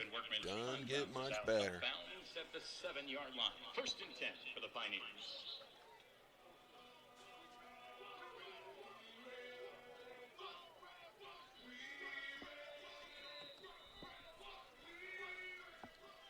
All right, so Pioneers, they're actually going to be looking into a bit of sun right now. They're going to sling it out of the backfield. Mitchell has it. Able to make one defender miss, but not the next two. So he'll be up for maybe gain a 7 on that play. 7 seems nice. Lucky number 7. Pass is complete to numbers 0, Sean Cherry. Oh, that was Cherry out of the backfield. I'm sorry. From up here in the booth, it's hard to tell the 6 from a 0 on the jersey. They're going to give it to Cherry again. He's working off the right edge. Cuts it in. Meets the defenders. I think he's going to have enough for the first. He's going to have it by about a yard. Indeed he does. So they're moving the chains. Ball carried by Sean Cherry. Tackle made by number 16, Joseph Slattery. And that's good for a great turnout today here at ODAC. Like our side of the stand's pretty darn full. So that's great. Parsons looking downfield. Oh man. Short hopped his receiver. Pass intended for number 9. E.J. Rogers is incomplete. So Rogers not able to come up with that as it bounced into him. 2nd and 10 coming up for the Pioneer offense.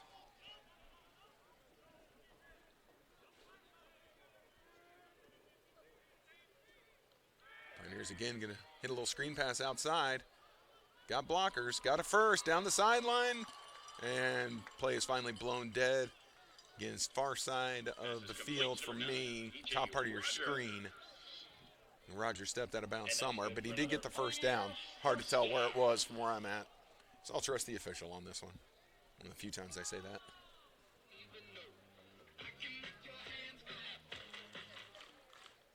Himes now goes in motion. Setting up in the tight end spot. Looked like a little bit of a jump, no flag. Screen pass again, coming out of the backfield. Himes with it. Making people miss across midfield. Now he's going to be pushed out of bounds, but a very good run after the catch for Himes. Pioneer offense is moving. Parsons' pass is complete to number 7. And that's good for another Pioneer first down. Sorry about that. Had to cough. Had to hit my cough mute button, which I don't really have it. Had to spin a knob. I lied to you all. All right, here's stretch play right side.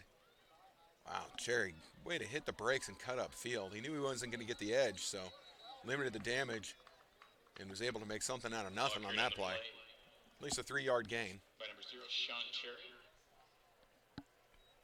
Tackled by a plethora of Eagles. A plethora of Eagles.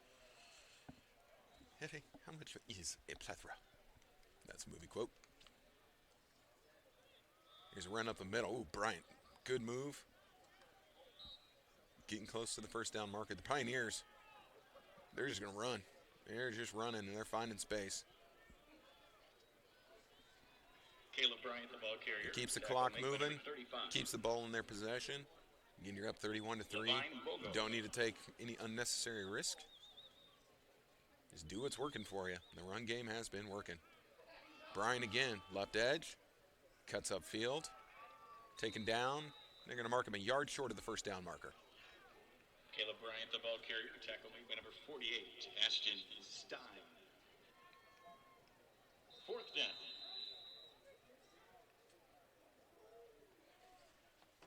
So now we've got an injured Pioneer on the play. That's going to bring a 4th and 1. Pioneers offense heading towards the sideline. Now we'll see if that's for they're just going to catch a breather during the injury, or if they're going to come off the field and put the special teams on. Pioneers, I'd say, are a hair outside of field goal range, so you'd want just a little pooch punt from here, I would imagine. Nothing big, nothing crazy.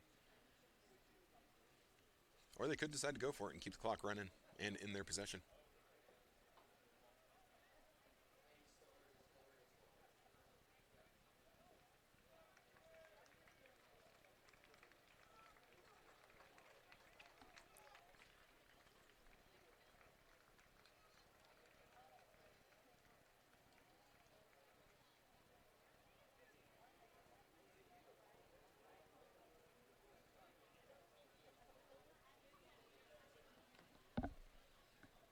Pioneer training staff taking our player off. And boy, he's putting no weight on his leg. None.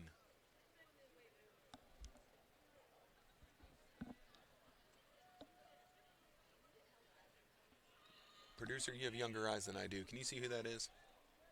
What number is the injured player? Thank you. Looks like coming off, that's Keon Taylor, wide receiver. Taylor's going to go to the trainer's table. Again, he still has yet to put any weight on his right leg. Yikes. Now Cherry again. The run on 4th down, not able to come up with the first, so no conversion for the Pioneers. Sean Cherry, the ball carrier. That will be a turnover on downs. Now CMU will be taking over in their own territory as the ball is going to be placed at the 39-yard line. So that is where CMU's offense will take over.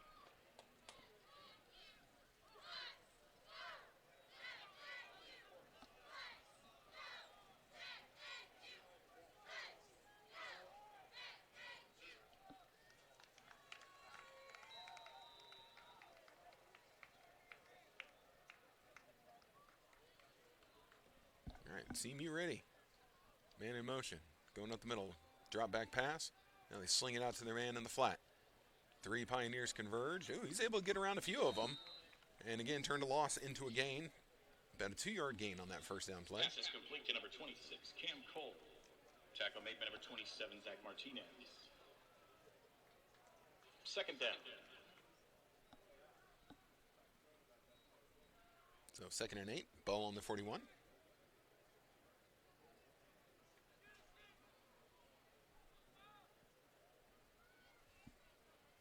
Ooh, high snap. Able to come down with it, though. This is a run off the left side with room to work. And this is going to be first down. Getting tackled right at the 50-yard line. At least that's where I would have forward progress. He was wrestled back to the 45. But, yeah, the 50-yard line is where it is going to be spotted. So that's enough for the first down. First and 10.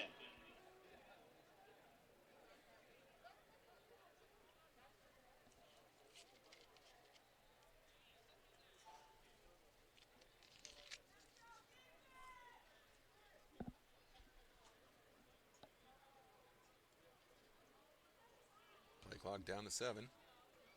There's the snap. Oh, the Pioneers are there. They're ready for that one. Another RPO. It looked pretty slow to develop. By the time the running back took it away from the quarterback, he tried to bounce outside. There were 2 Pioneers waiting for him. So knocked down for a 2-yard loss on that first down carry. Loss of 2 on the play, 2nd and 12.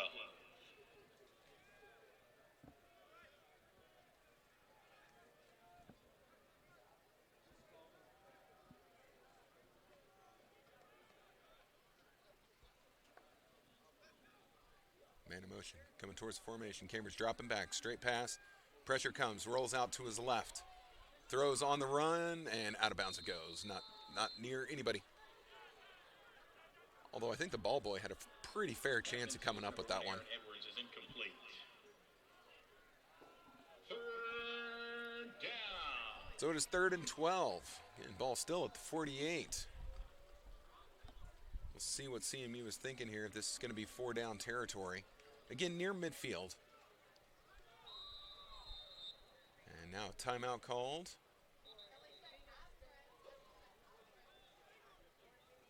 Timeout. That's your first time. And so MNU uses a timeout here on this 3rd and 12. Apparently didn't like what they saw from the CMU offense, wanted to talk things over.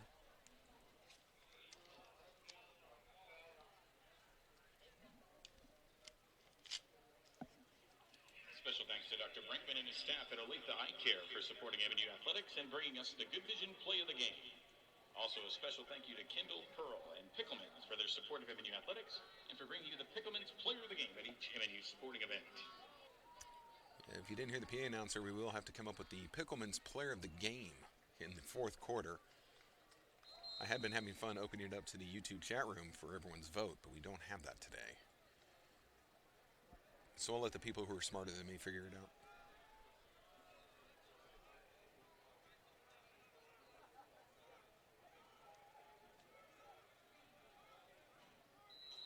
Third down. All right, here we go after the timeout.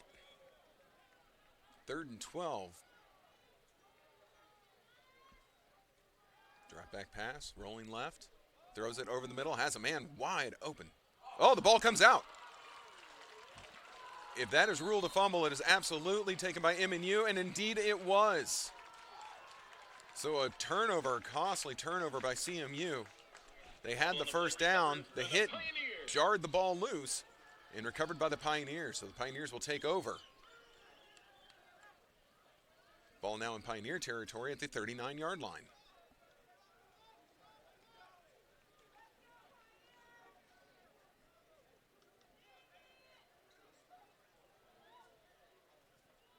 First and 10 from the 39-yard line.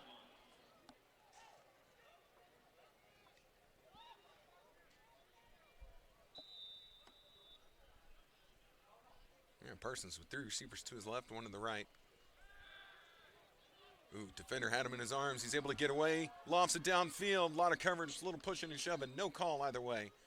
So the Pioneers were going for the home run right there to Mitchell. But the ball falls incomplete. He said a lot of contact between defensive back and wide receiver, but both had their heads turned playing on the ball. So I think that's a good no call by the official. But 0 officials asked my opinion. Parsons now is going to give it to Bryant. No, he's going to keep it himself. Parsons keeps it coming off the right side. He's got the first down, but takes a big hit. Hops right back up to his feet, though. Says he's fine. Parsons, tackle made by number 33, Caleb Justice. And that's good for a Pioneer first down. So now the Pioneers, 1 yard into Eagle territory. Ooh, nice hard count. Almost got the Eagles to jump. See what Parsons was doing there. Yeah, the Parsons in the MNU offense have been a little more up-tempo now, kind of slowing it down. Again, let the clock run. Just let it run, baby. Nice head and shoulder fake. Now he's going to sling it out wide. Had Bryant out of the backfield, taking on 2 Eagles, taking on the 3rd and the 4th, and he still gets the first down. Oh, they're going to mark him a yard short. Give him the effort. Pass is complete. Give him the effort there, Zebra. But a great play by Bryant, who comes up with a pass, takes it forward, brings up a very second and short situation. Second and two.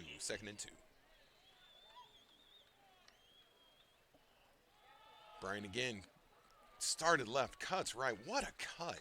Oh my goodness.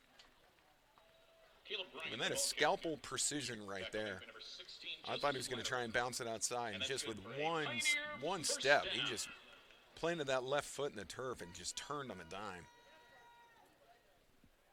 So another 1st and 10. Bryant having a heck of a game. We haven't seen Finley since he left with a shoulder injury. So I would imagine he is doubtful for return or maybe even ruled out. Parsons throwing into double coverage, but has a man, and that's a touchdown.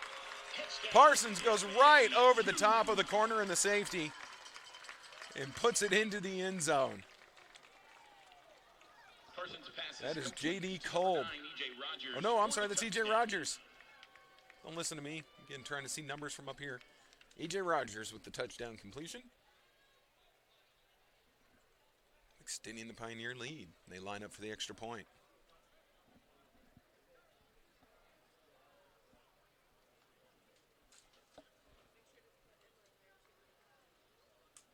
And the extra point is up. And it is good. With that, your score is now 38-3.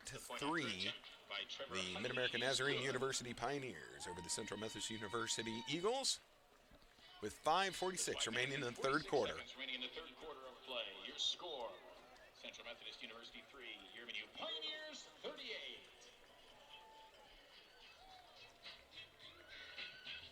So I think we all know this. I mean, this game is looking rather unfortunate right now. Hard to make it sound too terribly exciting. So I'm going to do something. And Chad, my boss, said I could do this at some point in time. So, oh, hold on. University 3-1. Hey. All 3 goals coming from Bella Leon. The Pioneers women's soccer team comes up with a 3-1 victory today over on campus, so that's good. The Pioneer men's soccer team is up 1-0 against the Vikings. And the men's soccer team is up 1-0 right now. So a good day over on the stadium, or over on the campus, I'm sorry. So what I was saying, if you go to any of the social media platforms, go look for a podcast. It's called the Back of the Pack Podcast, if you care about running at all. And if you like it or subscribe to it or whatever and send me a message, then I'll give you a shout out, because that's my other broadcasting that I do is a running podcast. Grant Pella's kick bounces out the back of the end zone. And yes, for a selfless touchback. promotion, I am First not and above. 10 for the So Eagles. there it was. Subscribe to it. Give me a shout out. Say, hey, I heard you on the MNU game. And then I'll tell you how awesome you are. And I will too. All right, the Eagles ready to take over on offense. Cambridge has a running back behind him. 2 wide receivers to his right. Now they're going to run. Throwing on the run towards the sideline. And let's see, did he come up with that catch? Cambridge's pass Indeed. is complete to number 1, Aaron Edwards. Right along the sideline, it was kind of hard to see if he was able to get a foot in or not from where I'm at, but the officials ruled him in, so second down, about 4 yards to go. 2nd and 4.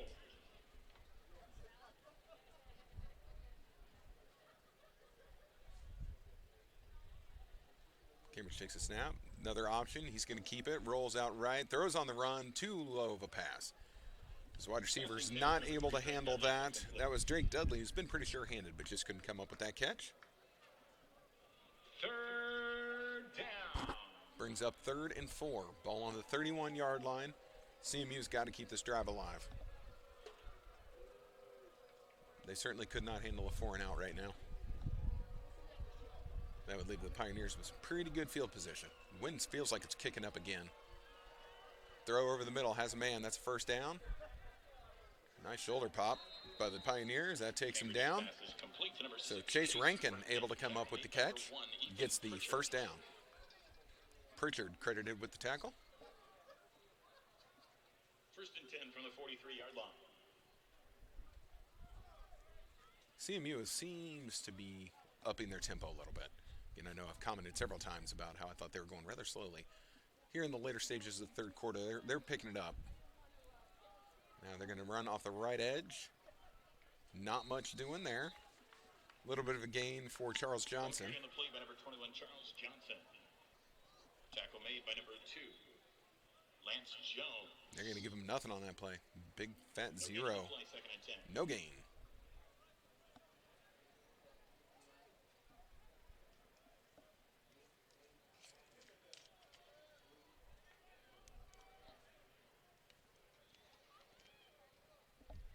Man in motion. Play action pass. They're dialing long distance. Good looking pass. Has a man. Incomplete. Not able to come up with that catch. Wow. That was a great pass and almost a spectacular catch by Tavian Miller. I'm sorry. He had it, and I'm sure if you asked him, he'd say he should have pulled that one in. So 3rd and 10 after the incomplete pass. Pioneers dodged one right there. That was a good throw, even into this breeze. Cambridge high snap, fields it, drops back, looking, throws off his back foot again. This has been trouble. Boy, did he come up with that catch? Boy, he sure did. Wow, what a catch. Cambridge's pass is complete to number 3, Drake Dudley. So Drake Dudley comes up with the catch. Defender was draped all over him. I thought for sure he would knock that out of his arms, but no. So that's another first down. 10 from the 40-yard line. Ball's on the 40-yard line. CMU driving.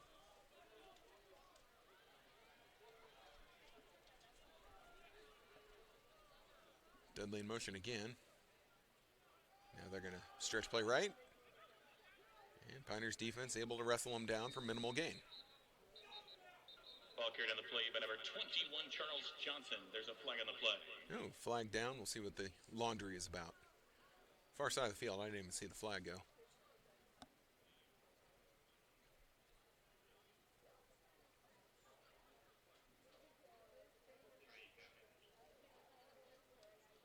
Here comes the official with the call. Personal foul. Deep into the face. 15 yards. First down. So a 15-yard personal foul, hands to the face on the Pioneers. The official's mic cut out when he gave the number. So I'm not sure who that was, but that's 15 extra yards for the Eagle offense.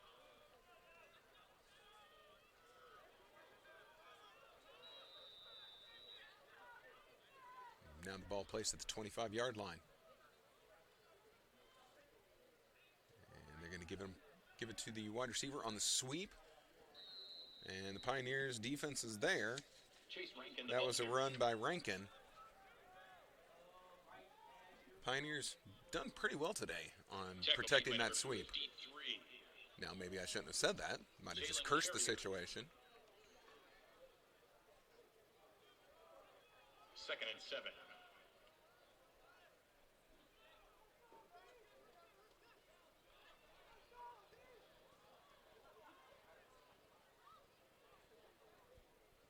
Second and 7. Man in motion. Under 10 on the play clock. Again, that quick tempo stopped quickly. Quarterback rolling, wants to keep it. In trouble, now throws it away wisely. He had two Pioneers bearing down on him. And there just wasn't anywhere he could go with the ball. Good defense by the secondary of the Pioneers. They kept every wide receiver locked up. He brings up 3rd and 7 with the ball on the 22. Temperature right now listed at 79 degrees, and again, hotter on the field, so fatigue's going to be setting in because it's a hot one.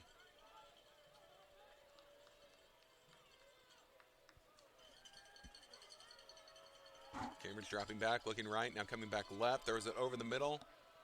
Incomplete pass. Cambridge throwing off his back foot a lot. Hard to really step into it and zip one in there when you're doing that. Yes, easy for me to say sitting in a booth. I understand completely. But with that, it's 4th down. The field goal unit comes on for CMU. I know the logic of things. I just can't do the execution. How's that? You like that?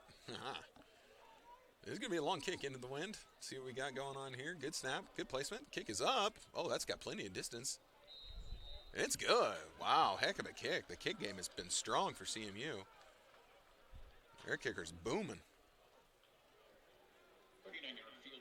39 yards.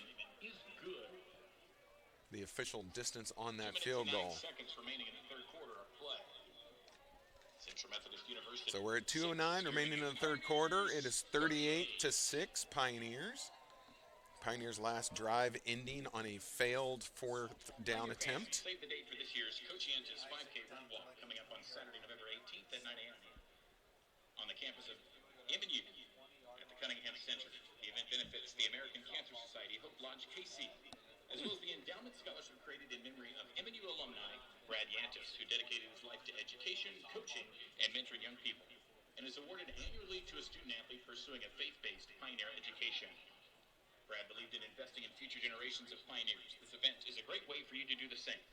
To learn more about the race, visit www.cochiantis5k.com and be sure to save the date to join us on Saturday, November 18th at 9 a.m. All right, so the special teams unit out on the field for CMU. Pioneers, I think, need to be ready for something tricky here. See what we get. Nope, they're gonna do that little chip shot. Yee! Somebody's got to field it, and they finally do. Ooh, dangerous. Dangerous play. The Pioneers able to come up with it, though. Yeah, CMU doing the same thing the Pioneers did in the second quarter with that little chip shot. Just trying to drop it in between everyone, see if it takes a funny bounce, see if they can recover it. Again, all they need is for it to go over 10 yards to come up with something, or a Pioneer to misfield it. So that was close. By the Pioneers by number 9, E.J. Rogers. So E.J. Rogers, thankfully, the wide receiver, MNU. comes up with that. Can trust the hands there. All right, let's see if the Pioneers give them a steady dose of running here. It's worked well, and all you want to do is use clock at this point. Nope, they're going to sling it out wide. Orlandis Mitchell got around one, not the second, but stays in bounds. Everything's going to keep on running here. Gets about 4 yards on that first play. 35. Levine and Bogo. Pioneers quickly back to the line. Why? Why are we moving so fast? Here's a run up the middle. Now trying to bounce it outside is Cherry. And now taken down. He'll be short of the first down. And Pioneers they appear to be in a hurry. Maybe I'm just an old fuddy-duddy. I'll freely admit that, but I would say take your sweet time. Third and 1 coming up. And that's going to be enough for it. About a 3-yard gain. I believe that was Cherry on the run. Indeed it was. Ball carried by number 0, Sean Cherry. So Sean Cherry picks up the first down. That's good for another Pioneer first down.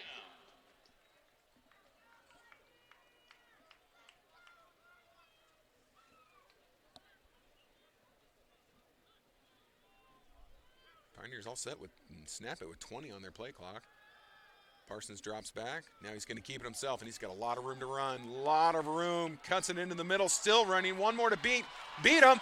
Heading to the end zone, and Parsons takes it to the house and then takes a big hit at the end, and that's going to be another personal foul. And, yep, as it should be, the Pioneer offensive linemen are down there to let the CMU Eagle know that was uncalled for, sir. But that is a touchdown by Parsons. What a great run. We'll have the total yardage on that carry here in just a moment. Again, unfortunately, it's just going to be from point to point. He was running all around the field. He was going north, south, east, and west. So he ran a lot more than the box score will indicate.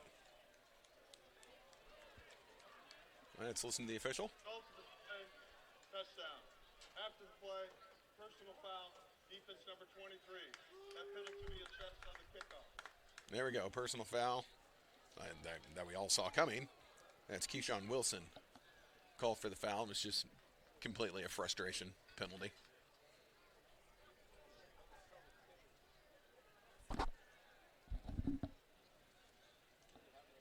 So again, I was saying that the Pioneers needed to take more time off the clock. Well, nope, they just wanted to go ahead and run it into the end zone with a nice long carry.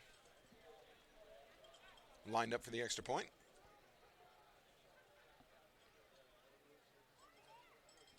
Extra point is up, and it is good. So the Pioneers able to extend the lead. From Trevor Hiley is good. That is going to make it now 45-6. MNU over CMU. Sorry, I'm trying to get the stats to update again, and they are just not updating this time. We're having issues. There we go. There you go, stats. Way to be. So Parsons technically, officially 61 yards on that touchdown scamper. 61 yards. Central Methodist University 6, your MNU Pioneers 45. So that gives Parsons 93 yards on the ground today. Cherry above him over 100.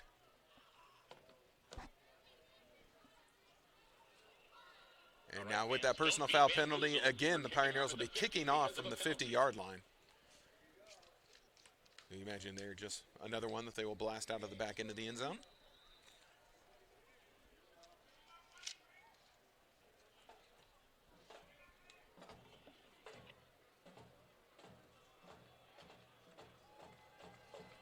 And boom, there it goes. Does he make the field goal? No, wide right.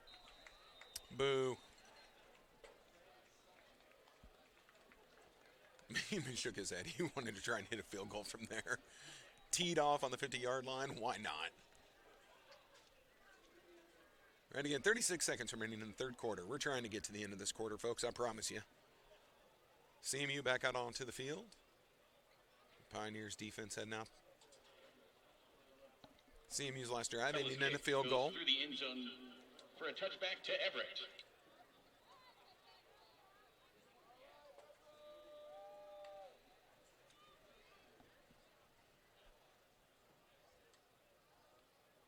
Pioneers defense backing off. I think they're expecting to run. Instead, they're going to get an option play. Pitches it backwards. Ooh, good run. Oh, and still on his feet. Pioneers not able to drag him down. That's a good carry on first down. They had him near the first down marker. And Cole was able to continue moving forward. Takes it up, gets it closer to midfield. Let's see where the ball's placed at the 42. First and 10 from the 43-yard line. Clock's still running. 10 seconds left in the quarter. We'll see if they decide to get a play going. They send a man in motion. Yep, last play of the third. Run pass option.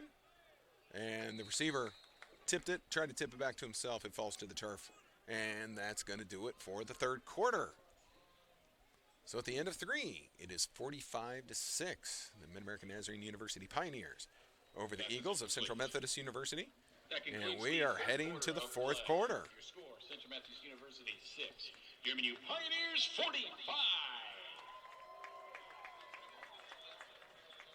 Ladies and gentlemen, please welcome to the field the 2023 MNU Pioneer softball team, led by head coach Jen Felvis. Last spring, in Coach Felvis' first year, she led the MNU softball team to a 25-22 record in their first conference tournament victory in 4 years. The MNU softball team also received the Musco Sportsmanship Award for the Hart Conference for their display of the NAIA's 5 core character values of integrity, respect, responsibility, sportsmanship, and servant leadership. The following individuals earned postseason honors. First team all-conference outfielder Cordelia Hanger, shortstop Morgan Fouch, and designated player K.K. Bayless. Shortstop Morgan Fouch and catcher Allie Van Lenker were both awarded with a gold glove at their respective positions. Please join me in giving this group a round of applause on all their accomplishments this past season.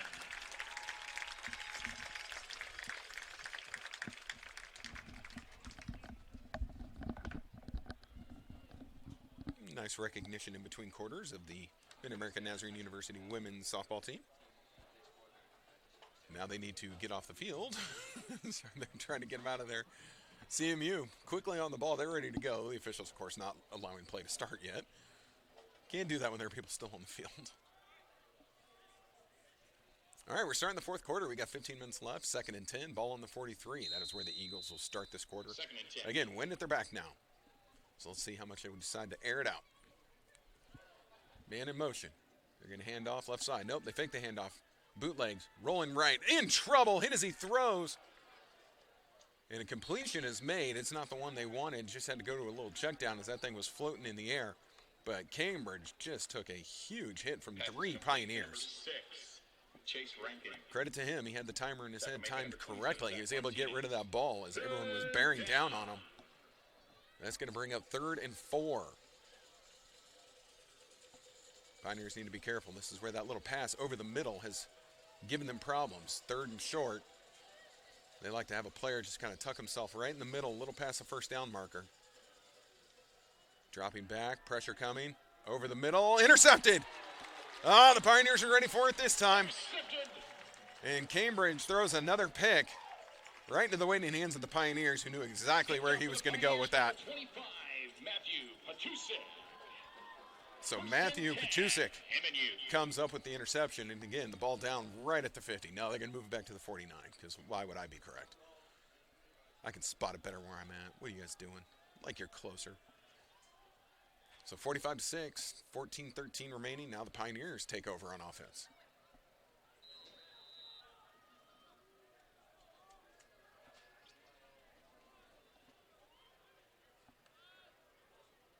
Quick throw to the outside.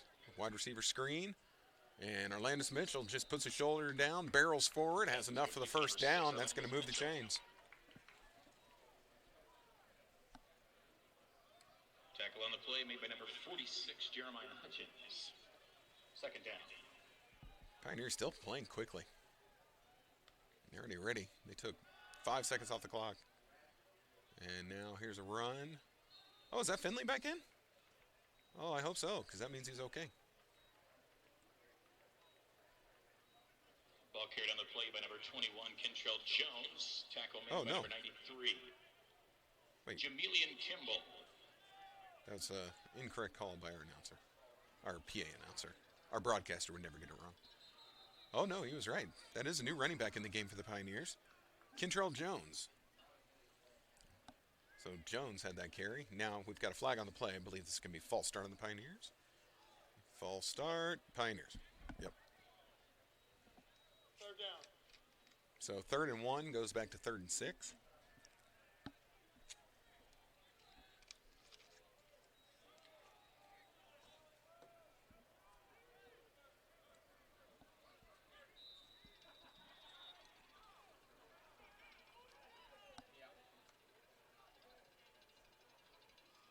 Parsons was trying to get him to draw off sides or jump off sides. Didn't work. Looks to the bench for a play. Boy, you can tell I'm tired. Sorry, folks. I can't talk anymore. They're going to hand it off up the middle. No, play action pass. Parsons gets around one. He's going to keep it again. He's got room. He's got the first down. More, and out of bounds he goes. Ball carried on the play by number 4, Adrian Parsons. So Parsons with that carry should have him over 100 yards on the ground today. We'll check that after this drive in case he has some more yards. But 1st and 10 for the Pioneers. Parsons, quick throw to the outside to Himes. Himes hurdles and gets knocked end over end, but comes down with the first down. Held on to the ball. That's the most important part. Okay, we'll say the second most important part. He's okay. That's the most important part. And that's good for another Pioneer first down.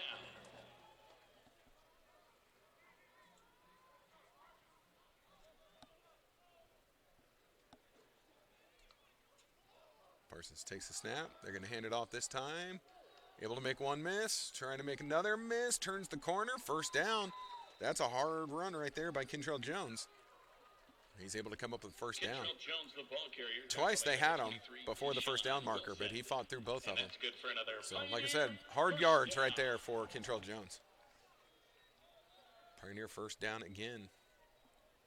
Ball on the 10-yard line, so 1st and goal.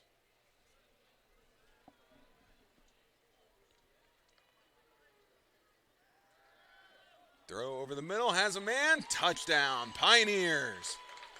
Touchdown, MNU. Parsons throws an absolute dart into the end zone. Parsons' pass is complete to number 9, E.J. And gets it to E.J. Rogers. Rogers had a big second half. And Parsons, that was a laser beam to get it in there. The defense was good and it was there, but Parsons' pass was just that much better.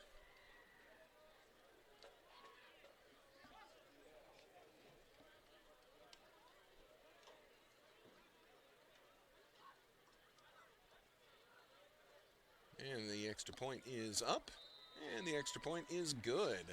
That is going to make the score of this game Pioneers 52, Eagles 6.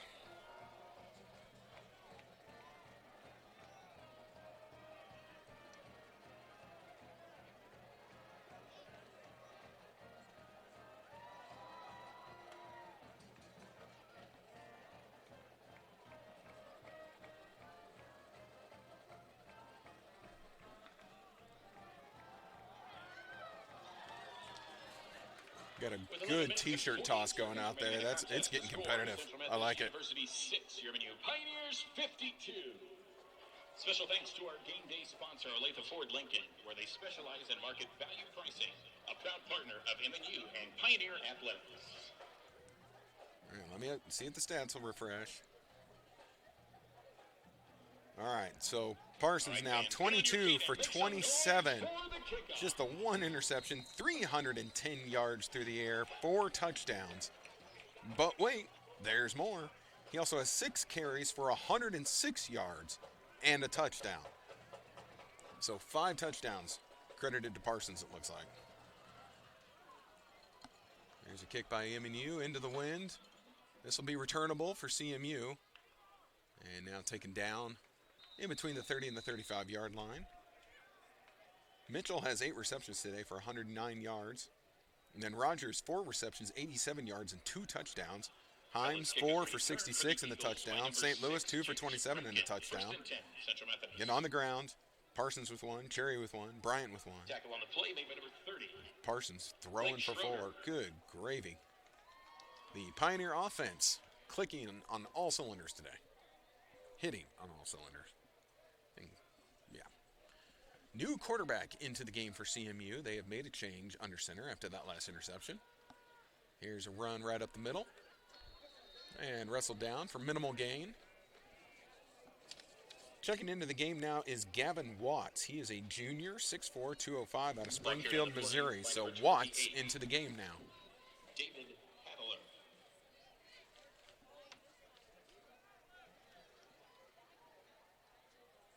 Gain of 3, 2nd and 7.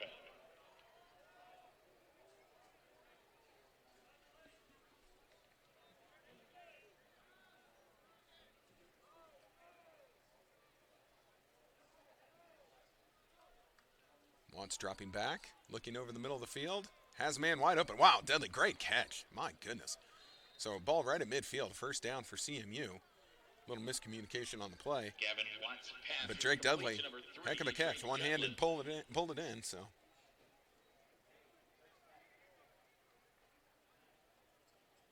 Tackle on the play made by number 9, Jacob Tent. 1st and 10 for the Eagles.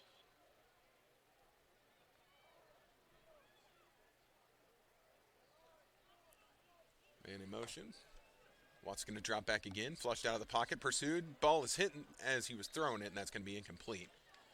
Defensive lineman was able to get his paw on it as Watts was trying to release. Pass intended for David Hadler is broken up at the line of scrimmage by number 91, Zion White. 2nd and 10. So White with that batted ball. Official trying to figure out where he wants to place the ball. There we go. We've got it. In Pioneer territory on the 48-yard line. 2nd and 10.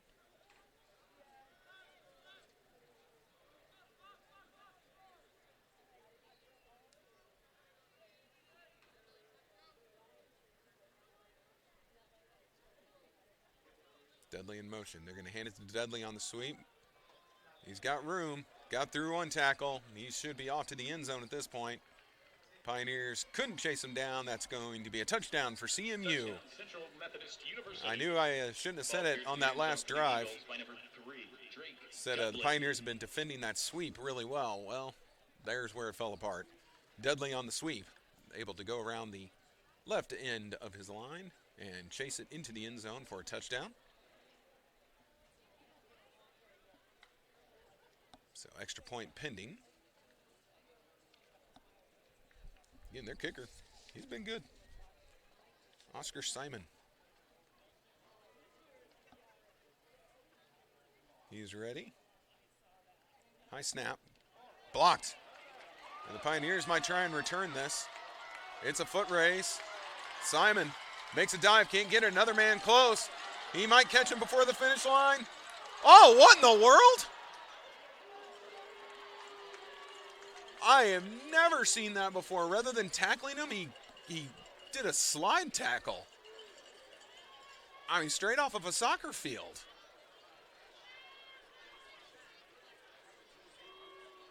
The officials immediately threw the flag. But wow.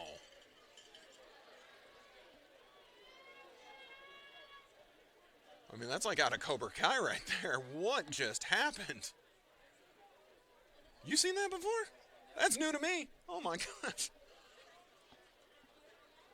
The officials all conferring. Here's the call.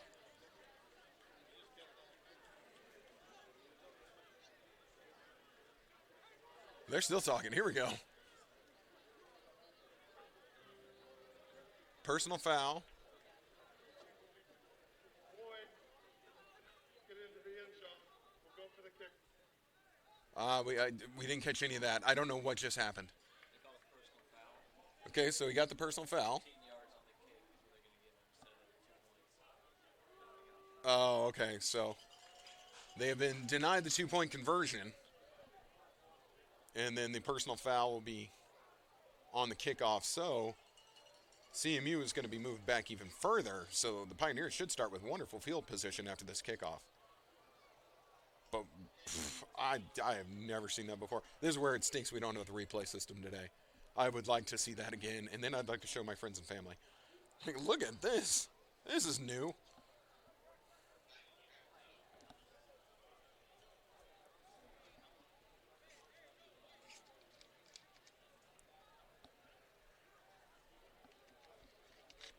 Wait, why are they lining up at the 35? Where's the 15 yards?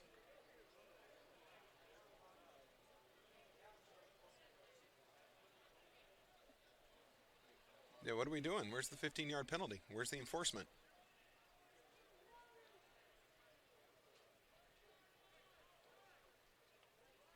I think, yeah, the MNU sideline's asking the same question. Aren't they? What's happening?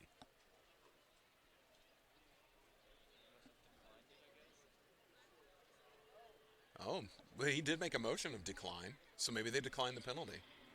Oh, because you know what? If they had accepted it, it might have been a re-kick. Okay. Understood. So better to just leave the points off the board, decline the penalty. Okay, suddenly this is all making sense. Okay, so the Pioneers ready to receive the kick with 10:14 remaining in the ball game. 52-12 is your score. After the darndest extra point attempt I've ever seen. Great kick. This Simon kid can kick. My goodness.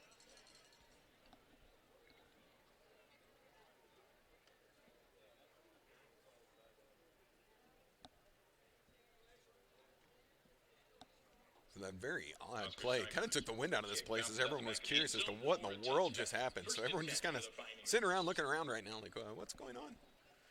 But the Pioneer offense needs to get a little fired up. A nice sustained drive would be good right now. See if they can put some more points on the board or at least eat up a lot of clock. I don't care if we score anymore. Just take time off the clock. I have dinner plans. Parsons still in the game. Takes a snap. They're going to go off the right edge. Not much doing. This is Jones. Jones still the running back in this game. By number 21, Kentrell Jones. Tackle made by number 0, Lontus McClinton. Gain of 2, 2nd and 8. So 2nd and 8 coming up for the Pioneers. Again, they could take a lot more time off this clock than what they're doing. They're going to go with a little wide receiver screen out. Himes not going to be able to get away from this one. It's going to bring a 3rd and about 4 situation coming up. So 3rd and 4. Await the Pioneer offense. Really hate to see him give the ball back to CMU so quickly. Number 29, Omarion Slaw. 3rd down.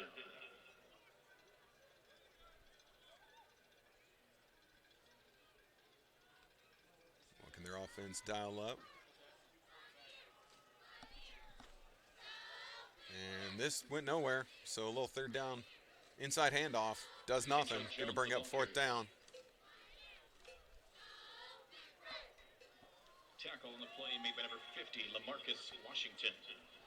The Pioneer offense is staying on the field on 4th and 3. Now here they come. You say not much hurry, still plenty of time on the play clock, but I would have been amazed if at this point in the game and on the field they would have tried to go for it on 4th. Down to 10 seconds left on the play clock. Don't want to lose 15 yards. Kicking into the wind. 3, 2, good snap. Ooh, boy, they had a man come free off the line. Big kick. Nice spin move there, and taken down. Good hit by the Pioneers. Pioneer special teams all over that one. So it's going to be down at the 30-yard line. So 70 yards awaiting the CMU offense with 8:16 remaining in the ball game. Trailing by 40. It's 52-12.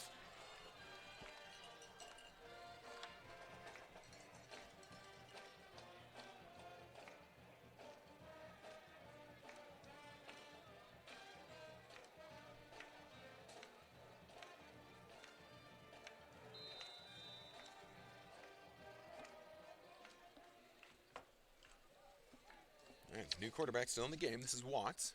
Watts is going to hand it off. No, I'm sorry, he kept it. Boy, good play action. Watts is looking pretty good. Rolls out left, hits his man. Taken down around the 50-yard line. Gavin Watts' pass is complete to number 6, Chase Rankin. First and 10 from the 49-yard line. Watts coming in with enough of Tackle on the change of play, pace, I number 22, guess. Isaiah Hagan. And the Pioneer defense still trying to catch up with him. He's tall, definitely tall, the quarterback. So maybe he's seeing things a little better from up there. Here's the run up the middle. Pioneer defense says nay. They're going to give him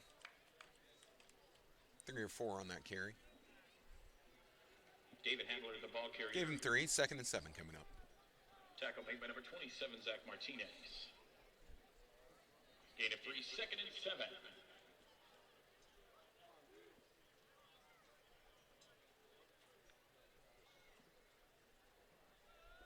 Even though he wasn't the starter, they've had no problem letting Watts throw the ball. I'd expect to see something dialed up here. Yep. 3-step drop. Goes left side. Ooh, he and his receiver not on the same page. Watts pass intended for number 4, A.J. Allen, is incomplete. So, incomplete to Allen. And again, that was miscommunication. They, clearly, one route was wrong. Whether it was the wide receivers or the quarterback, one route was wrong. 3rd and 7. Coming up for the Pioneer defense. Looking for a stop. I imagine we're in 4th down territory for CMU. I mean, barring some big loss of yardage here. Dropping back. Pressure comes. Got him! Oh, my. And that ball was out. And that's a fumble recovered by the Pioneers. I do believe. Indeed it was. That's the signal from the official. Watts just got hammered. The ball comes out, recovered by the Pioneer defense. Number 25, Matthew Patusek for the Pioneers, 1st and 10. I think the sack was Patusek's. Didn't see who came up with the ball. I think it was Ronald Huff.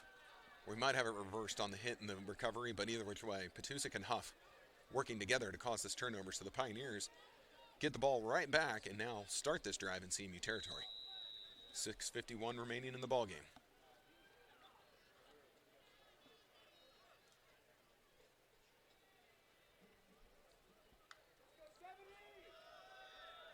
Run off the right side. Good blocks.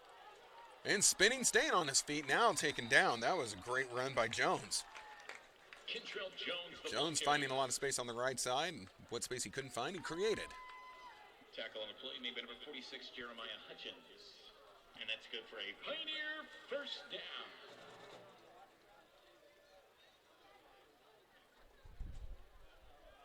That play keeps the clock moving. Jones again right up the middle. And he's most of the way to the first down marker.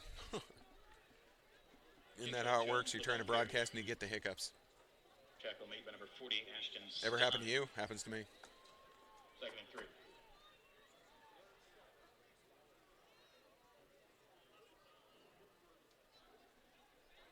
Second and 3. Ball on the 20.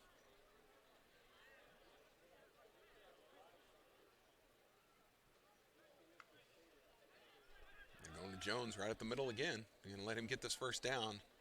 I imagine he's going to be maybe a yard short, as he just went head first into a gigantor pile of human bodies. He was not able to get enough for the 1st. So 3rd and 2. 3rd and 2. So Bryant coming into the game. Bryant's had a great game.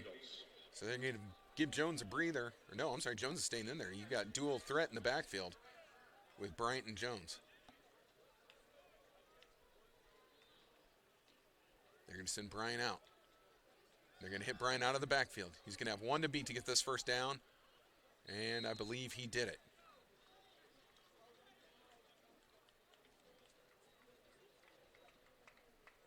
Had to get past the 19. He did that with ease. Down to the 15-yard line, so 1st down for the Pioneers. And that's good for a Pioneer 1st down. Pioneers have to look to their sideline for the play. You can see a lot of them trying to shade their eyes. The sun is right behind them. Sun's setting early these days, so it's already on its way down.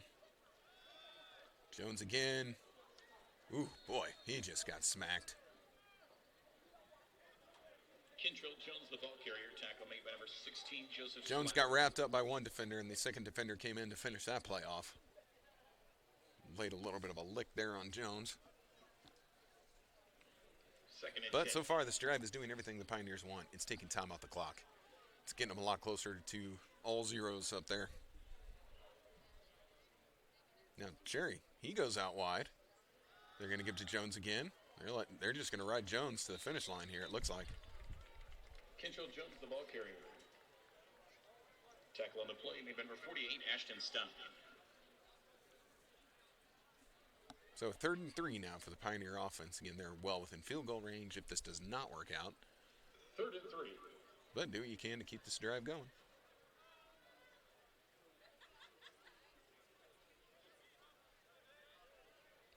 Cherry and Bryant in the backfield now. And give it to Cherry. He's trying to get the left edge. He does. Scampers in, and I believe that's going to be a touchdown indeed. Cherry with the carry, and that's a touchdown. MNU puts one in for 6. It extends the lead. Lineman a little rattled up on that play, but he's all right. Back to his feet.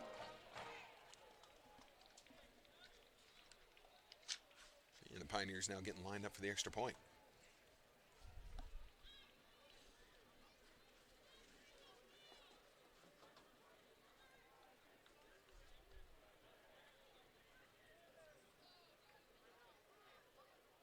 Ooh, high snap. Good placement, though. The kick is up, and the kick is good. So with that extra point, it is now 59-12 with 3:37 remaining in the ball game. The Pioneers firmly in control of this one.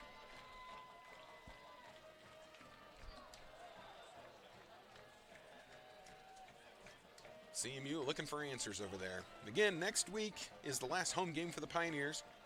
So make sure you go to MNUsports.com and check out the schedule. Make sure you know what time you need to be here at the Olathe District Activity Center. Why should you always double check? Because even though I'm here broadcasting and I work here, I was an hour early because I thought it was a different time. So, that being said, make sure you always go to the website and check out game times. Where they specialize in market value pricing. A proud partner of MNU and Now, Pioneer due Athletics. to a scheduling conflict, I will actually not be able to call the last game of the season next week. So, as this game draws to a close, this has been my 8th year, I think, in the booth calling football, and it's always my pleasure. I want to thank you all very much for dealing with me as I get to do something that I still think is super fun, which is talk football.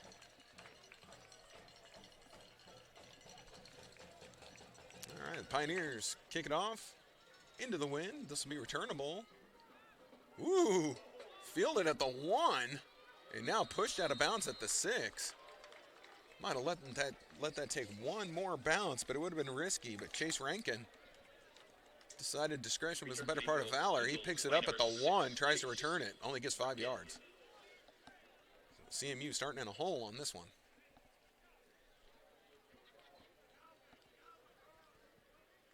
Tackle on the play made by number 8. Tyrell Coleman. 1st and 10.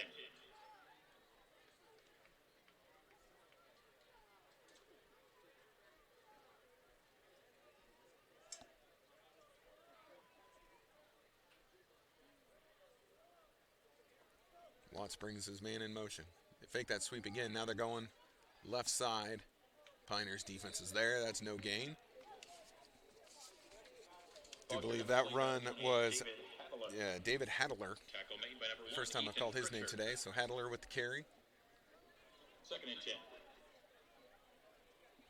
10. CMU still with all 3 of their timeouts, not electing to use anything at the moment. And we are now down to 3:05 remaining in the ball game. Stick with me here when we get all zeros. I'll go through the stats just real quick for you. I will not keep you any longer on your Saturday than needs to be.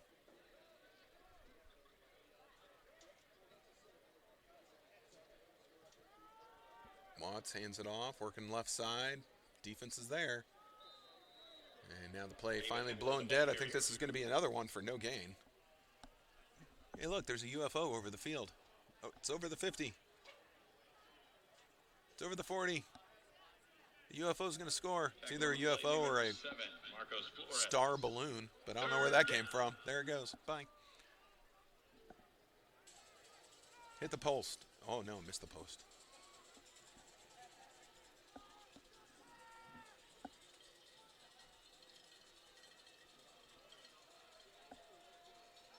Under 10 on the play clock.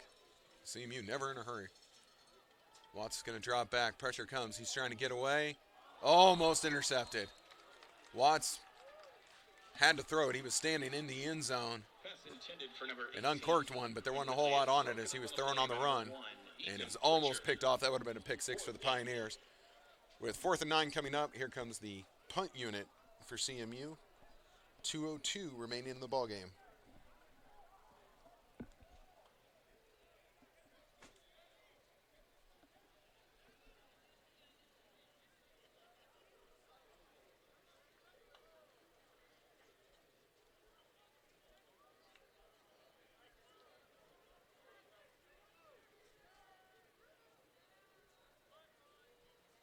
And there's a punt. Pioneers completely pulled away their punt protection. Uh-oh, there's a muff. But I think out of bounds it goes. That's going to be fortunate for the Pioneers that they keep possession of that. Rogers, I'm not sure what happened there. He's chasing it as it was angling away from him. But, boy, that was dangerous. And I'm sorry, I don't think that was Rogers. That was Templeman. Templeman on the punt return. And I think he knew it. He knew he messed up.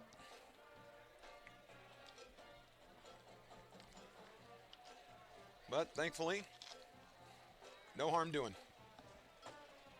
Pioneers will keep it. 1:53 remaining. In all 3 timeouts held by CMU, now the Pioneers could just run a few and be done with it. Run a few up the middle. New running back in the game for the Pioneers. I'll get you that here in a second. New quarterback as well. Oh my, finding some space. Who is this? This is William Petty. So William Petty able to come up with a big run on first down. Going off the right side of the line. And that's good for a Pioneer first down.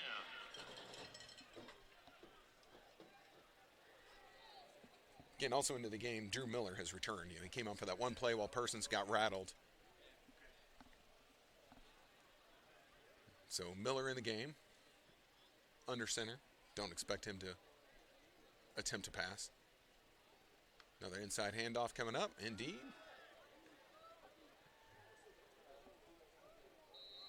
Tell you, I like it. William Petty, he's not trying anything flashy. He's going to go into a pile and he's going to hit somebody.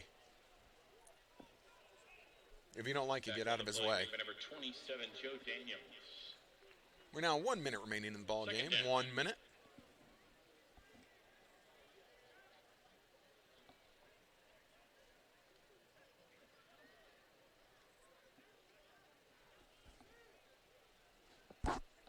Pioneers now are going to line up in victory formation. They're going to take a knee. Assuming CMU decides not to use any timeouts, then that will do the ball game. And that should be it.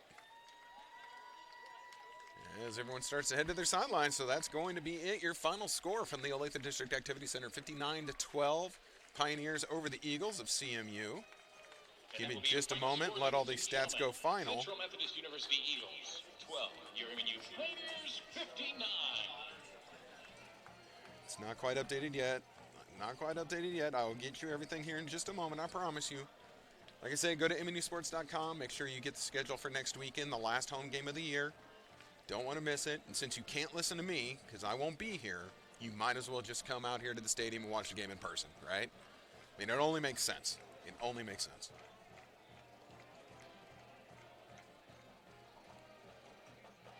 There we go. There's the final score. All right, let's go through the stats real quick. First, for the visiting CMU, Cambridge was 15 for 33, 3 interceptions, 181 yards. Then over on the other side, Watts, he was 2 for 5 for 35 yards, got sacked once. No sacks for Cambridge. Rushing, Cole led the way. He was 9 attempts for 60 yards. Dudley, he was 3 attempts, 56 yards, and 1 touchdown. Then you had Johnson, 9 for 17. Hadal, 4 for 7. And then receiving, Dudley led the way, 4 receptions for 78 yards. Whitley, 4 receptions for 44 yards. Rankin, 4 receptions for 40 yards. Allen, 1 for 25. And Edwards, 2 for 19. Over for the Pioneers, who had a heck of a day on offense. Parsons was 22 for 27, 310 yards, and 4 touchdowns. Going to go ahead and call him the Pickleman's player of the game. And then on the ground, Cherry, 12 attempts for 122 yards, 2 touchdowns. Parsons, 6 rushes, 106 yards, 1 touchdown. And then Caleb Bryant, 9 rushes, 63 yards, and a touchdown. Receiving, Orlandis Mitchell led the way, 8 receptions, 109 yards. Rogers had 4 receptions, 87 yards, and 2 touchdowns. And then Himes, 5 receptions, 70 yards, a touchdown. And Paul St. Louis, 2 for 27 and a touchdown. So that is going to do it here from the Olathe District Activity Center. Like I said, 59-12 is your final score. Thank you all very much for joining us. This was another great season for me. Good luck next week to the Pioneers or whoever you might be rooting for. My name is Kyle Walker. It is my pleasure as always, and we will see you next season.